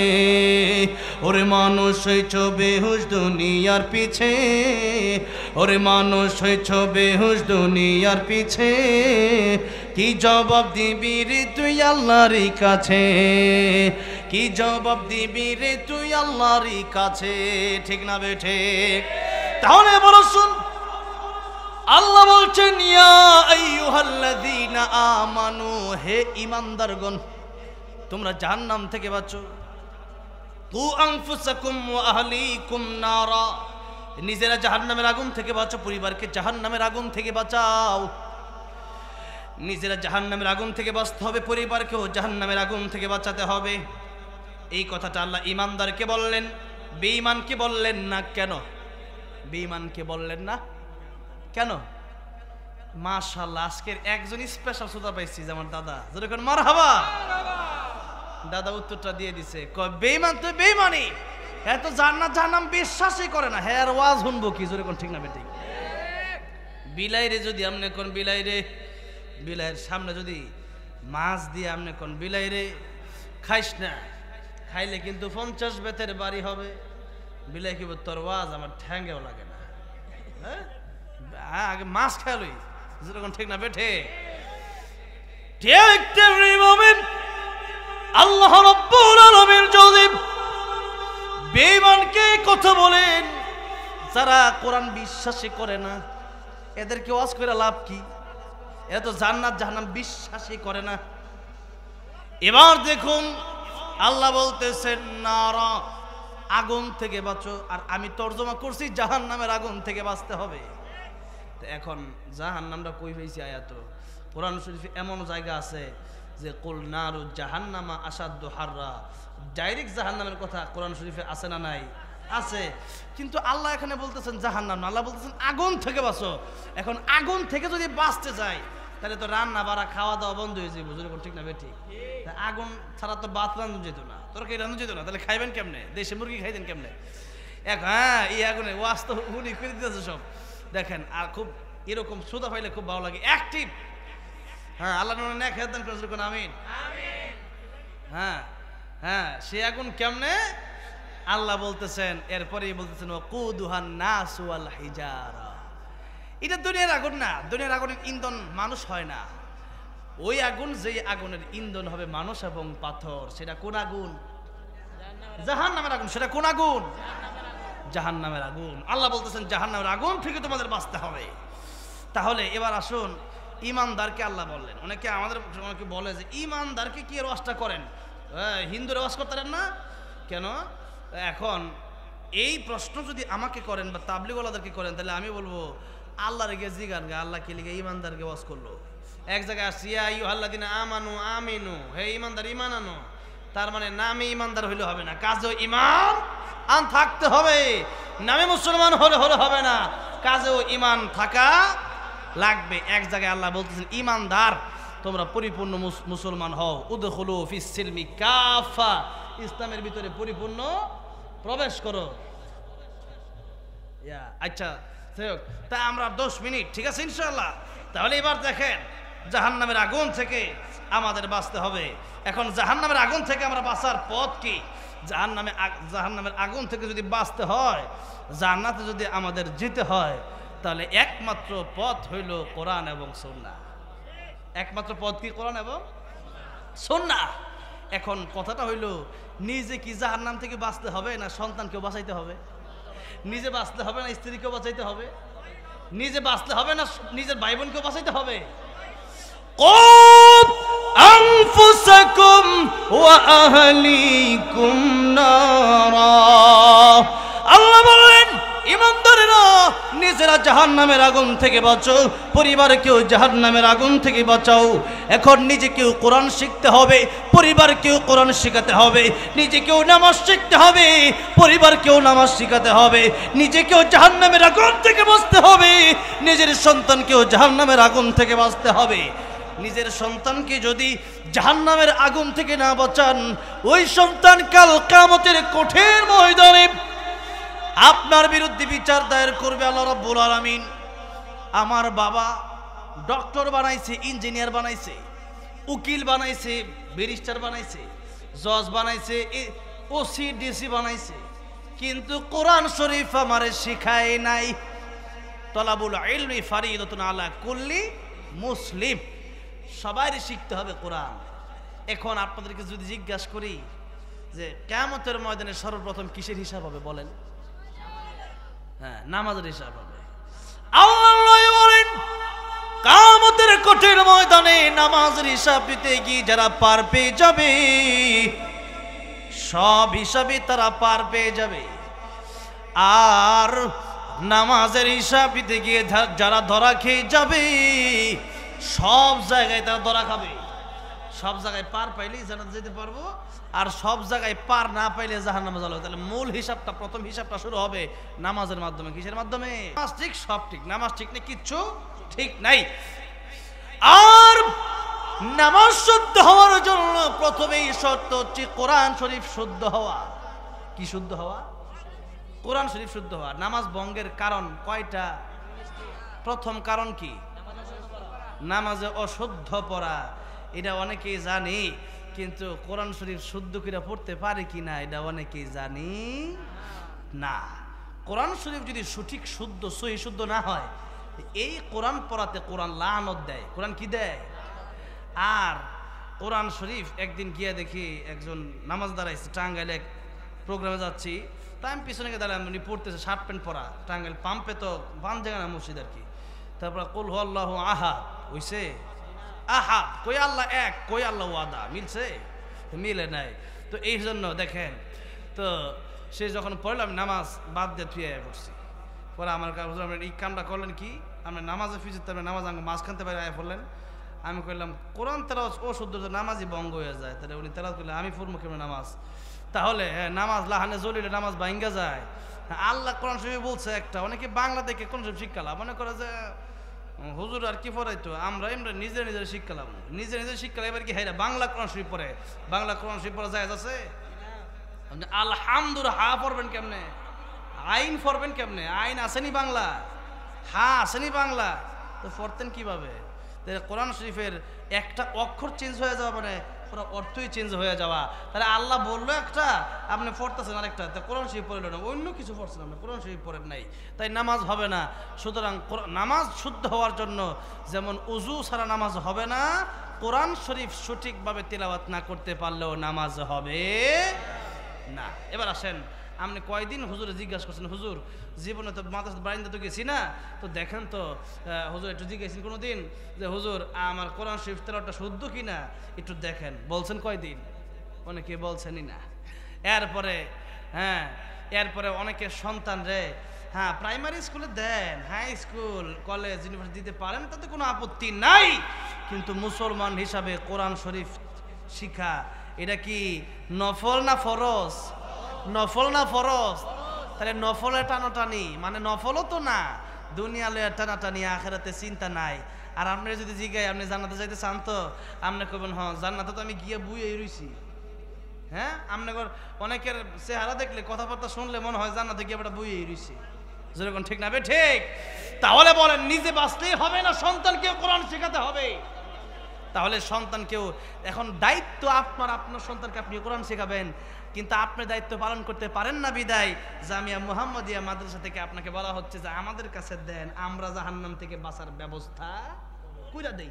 7 বছর বয়স যখন হয়ে যায় নবী বলেন নামাজের আদেশ কর তোমার বাচ্চাকে, যখন 10 বছর হয়ে যায় পিটাও, শাসন করো।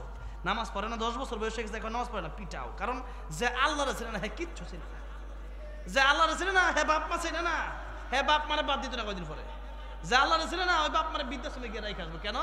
কারণ সে আল্লাহরেই চিনে না, যে সৃষ্টিকর্তারা যে চিনে না, হ্যাঁ বাপ মা চিন্তা করতে। পৃথিবীর কোন প্রতিষ্ঠানে এমন আছে যেই প্রতিষ্ঠানে, যেই স্কুল কলেজ ইউনিভার্সিটিতে পরকালীন শিক্ষা দেওয়া হয়, এমন কোন কলেজ ইউনিভার্সিটি হাই স্কুল আছে? কোরআন শরীফ সহি শুদ্ধভাবে শিক্ষা দেওয়া হয় এমন কোন হাই স্কুল আছে? নামাজ শিক্ষা দেওয়া হয় এমন কোন হাই স্কুল আছে? প্রাইমারি আছে? ইউনিভার্সিটি আছে? তাহলে নাই। তাহলে ফরজ কতটুকু? একজন মুসলমান হয়ে চলার জন্য যতটুকু শিক্ষা গ্রহণ করা দরকার ততটুকু শিক্ষা তার জন্য ফরজ, ততটুকু আপনার সন্তানকে শেখানো আপনি বাবা হিসাবে, আপনি মা হিসাবে আপনার জন্য কর্তব্য, দায়িত্ব।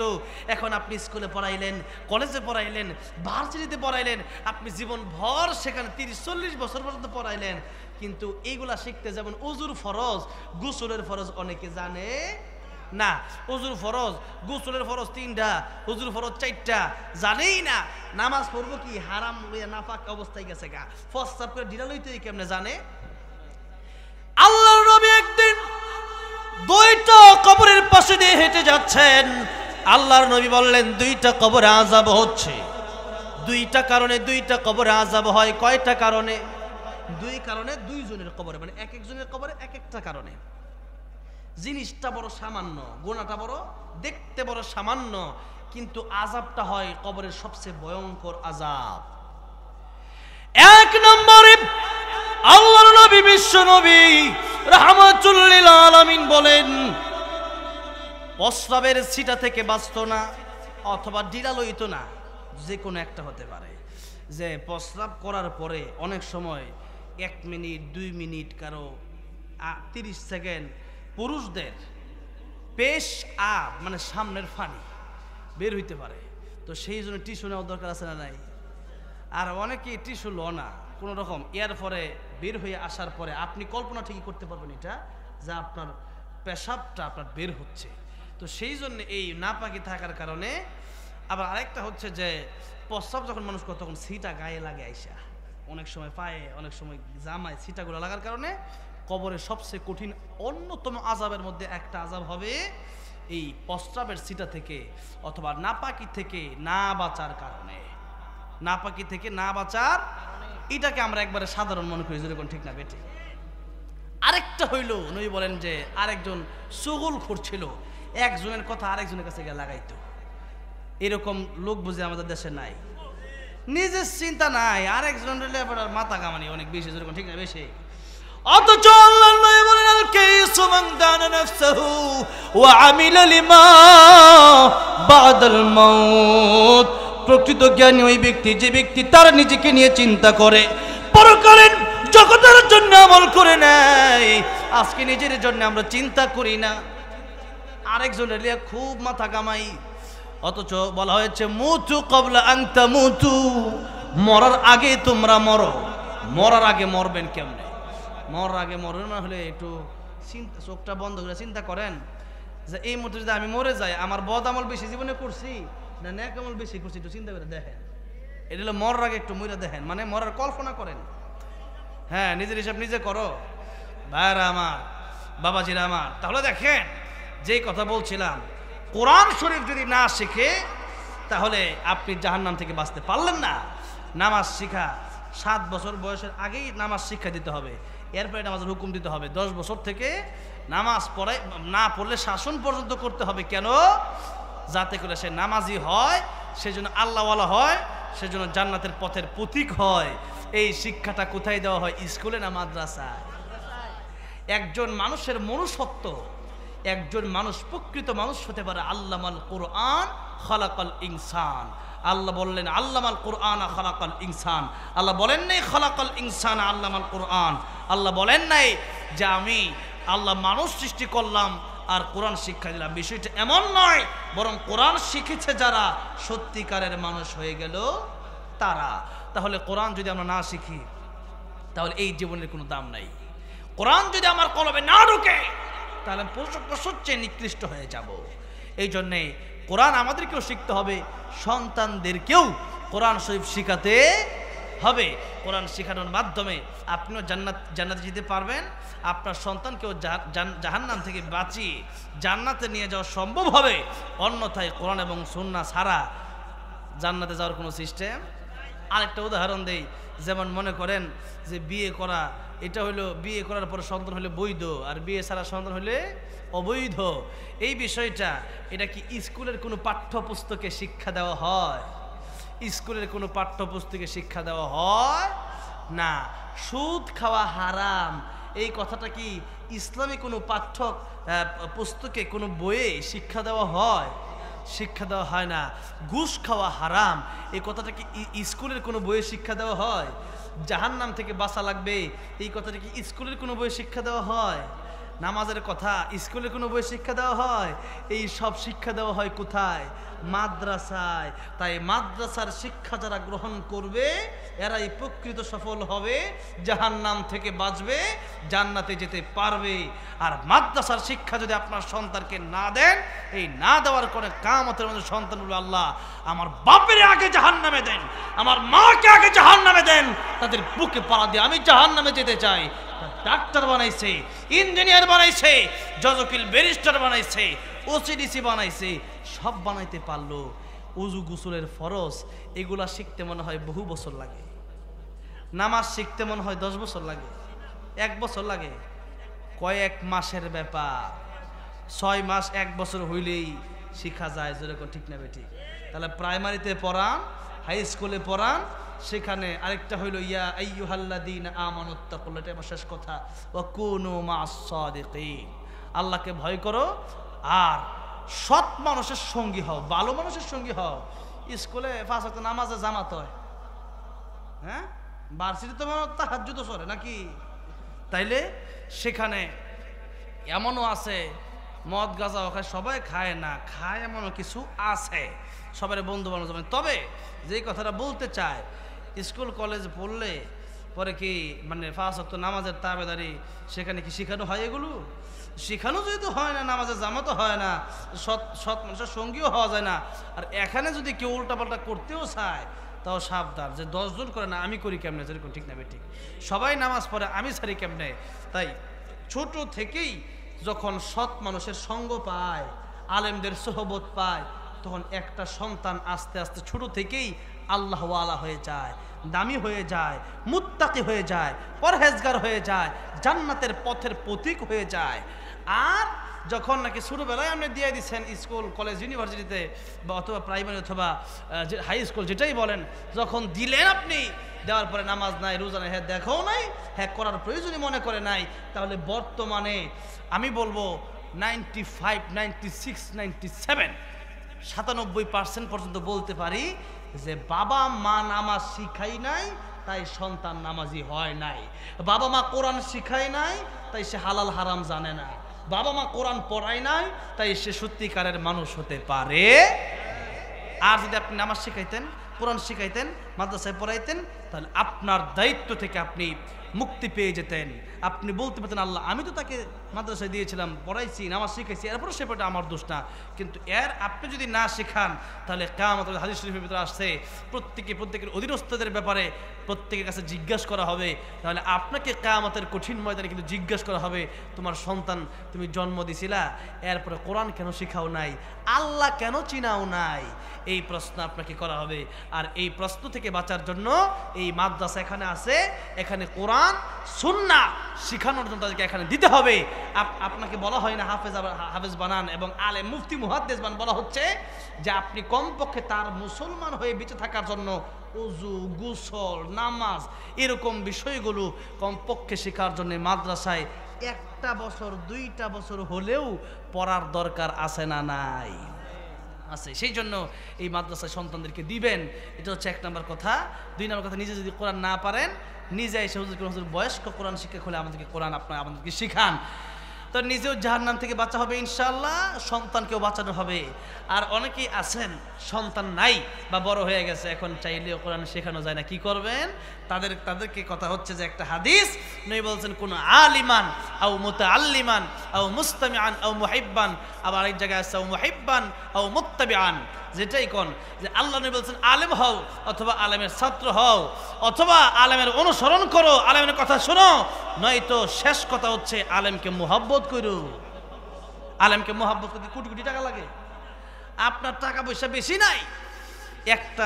আরেকটা ঘটনা কইয়া শেষ করি।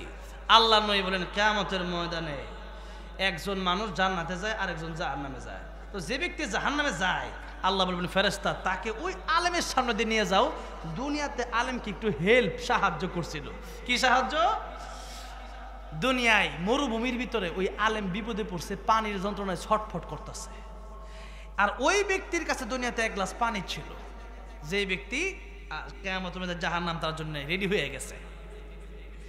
মরুভূমির ভিতরে গলা কাটা মুরগির মতো যেই মাত্র ছটফট করতেছে ওই আলেমকে 1 গ্লাস পানি পান করায় দেওয়ার কারণে কিয়ামতের ময়দানে আল্লাহ রাব্বুল আলামিন বলবেন ও ফেরেশতারা, ওই আলেম আজকে জান্নাতে যায়, ওই আলেমের সামনে দিয়া ওই ব্যক্তিকে নিয়ে আসো যে ব্যক্তি দুনিয়াতে ওই আলেমকে 1 গ্লাস পানি পান করে সাহায্য করেছিল। যেই মাত্র নিয়ে যায় এমন সময় লোকটা ডেকে বলে হুজুর দুনিয়াতে বড় বিপদে পড়েছিলেন, বড় বিপদের সময় আপনারে পানি পান করিয়েছিলাম, আজকে যদি আল্লাহ রাব্বুল আলামিনের কাছে আপনি একটু সুপারিশ করেন আমার জন্য, আপনার জান্নাতের টিকিট ক্যান্সেল হবে না, আপনার বুকিং বাতিল হবে না। আল্লাহ রাব্বুল আলামিন যাকে একবার জান্নাত দিবেন তার কাছ থেকে কোনোদিন জান্নাত আর ক্যান্সেল করবে না। সুবহানাল্লাহ। হুজুর আপনি যদি আমার জন্য একটু সুপারিশ করেন, আল্লাহ রাব্বুল আলামিন আপনার টিকিট ক্যান্সেল করবেন না। আর আমি যেহেতু দুনিয়াতে বিপদের সময় আপনাকে হেল্প করেছিলাম, সাহায্য করেছিলাম, আপনি কি আজকে আমার জন্য একটু কষ্ট করতে পারেন না? তখন আলেম বলবে আল্লাহ এই লোকটা তো আসলে আমারে পানি পান করেছিল, সহযোগিতা করছিল। এমনি আল্লাহকে বলবেন ও জান্নাতি আলেম, এই লোককে জাহান্নামে আমি আল্লাহ ডাইরেক্ট দিয়ে দিতে পারতাম, কিন্তু কিয়ামতের ময়দানে আল্লাহ রাব্বুল আলামিন উসিলা তালাশ করবেন। উসিলা কি তালাশ করবেন? আমল দিয়ে জানা যাওয়া যাবে? হ্যাঁ, অল্প আমল হইতে পারে, কিন্তু যে দামি যদি হয়ে যায়, ইখলাসের সাথে যদি হয়ে যায়, আখলিস দীনাকা ইয়াকফিকাল আমালুল কলিল, অল্প হইলেও নাজাতের জন্য যথেষ্ট। যে মাত্র আল্লাহর কাছে বলবেন, আল্লাহ বলবেন, ও আমার ওলি, ও আমার আলেম, আজকে এক গ্লাস পানি তোমাকে দুনিয়াতে পান করিয়েছিল, আমি তাকে ভিন্ন রাস্তায় জাহান্নামের দিকে দিতে পারতাম, কিন্তু তোমার সামনে আনলাম একটা ওসিলা দেখা তো তাকে জান্নাতে দেওয়া লাগবে। তোমাকে দুনিয়াতে এক গ্লাস পানি দিয়ে সাহায্য করেছিল, আর তোমার জন্য যদি দুনিয়াতে তার একটু মায়া লাগতে পারলো, মরুভূমিতে বিপদের সময়, একটু আগে বলছিলাম পানির বড় প্রয়োজন, দুনিয়াতে বিপদের সময় তোমাকে যদি পানি দিয়ে সাহায্য করতে পারে, আমি আল্লাহর দয়া মায়া তোমার তার চাইতে কোটি কোটি গুণ বেশি। আল্লাহু আকবার। আজকের কিয়ামতের কঠিন ময়দানে আমি আল্লাহ রাব্বুল আমিন দুনিয়াতে তোমাকে একটু উপকার করার কারণে আমি আল্লাহর দয়া মায়া বড় বেশি, যার কারণে আজকের কিয়ামতের ময়দানে তুমি একা জান্নাতে যাবা না, যেই ব্যক্তি তোমাকে এক গ্লাস পানি পান করায় সাহায্য করেছিল, সেই ব্যক্তিকে নিয়ে তুমি জান্নাতের ভিতরে প্রবেশ করো। সুবহানাল্লাহ। তাহলে এই মাদ্রাসার সাথে যদি আপনারা থাকেন, এই মাদ্রাসায় যদি নিজের অর্থ থেকে কিছু অর্থ দেন, এটা পরকালে নাজাতের উসিলা হইতে পারে কি পারে না? নবী বলেন এটাই শেষ শরত। আলেমদেরকে মুহাব্বত করু, আলেমদেরকে মুহাব্বত করলে জান্নাতে যাওয়ার রাস্তা খুলবে। জান্নাতে যাওয়ার রাস্তা কি হবে? খুলবে। তা আমরা জান্নাতে যাওয়ার রাস্তা খুলতে চাই না জাহান্নামেরটা? জান্নাতে যাওয়ারটা। তাহলে জান্নাতে যাওয়ার রাস্তা খুলতে চাইলে আলেম হতে হবে, আলেম না হতে পারলে আলেমের ছাত্র হতে হবে, তাও না পারলে তাদের কথাগুলো মাঝে মধ্যে শুনতে হবে, আর তাও না পারলে তাদেরকে মুহাব্বত করতে হবে। কি করতে হবে? মুহাব্বত করতে হবে। তাহলে মুহাব্বত যদি না করেন, একজন মানে আলেম দেখলে আপনি ভালোই লাগে না, অনেকে আছে হুজুর দেখলে আবার জ্বলে, এমন লোকও দেশে আছে। তাহলে এমন যদি হয়, অথবা যদি এমন হয় যে আলেমরা একটা কিছু চাইলো, সেটা কিলো যে হুজুর, এরকম যদি অবজ্ঞা করেন, তাহলে আপনার জাহান্নামে, নবী কোন লা তাকুন খামিসান ফাতাহলিক, 5 নম্বরে যাইও না, তুমি ধ্বংস হবা। তাহলে নবীর কথা সত্য না মিথ্যা? কত পার্সেন্ট? 100% সত্য, ঠিক না বেঠে? তাহলে এই মাদ্রাসার পক্ষে থাকবো তো ইনশাআল্লাহ। কোরআন হাদিস নিজে শিখবো, সন্তানকে মাদ্রাসায় দেব, এবং মাদ্রাসার পক্ষে সবসময় থাকবো। টাকা পয়সা নাই, একটু বুদ্ধি দেব, হ্যাঁ, একজন দিতে পারে তারে বলবো যে এই মাদ্রাসায় দেন, যেরকম, ঠিক না বেঠে?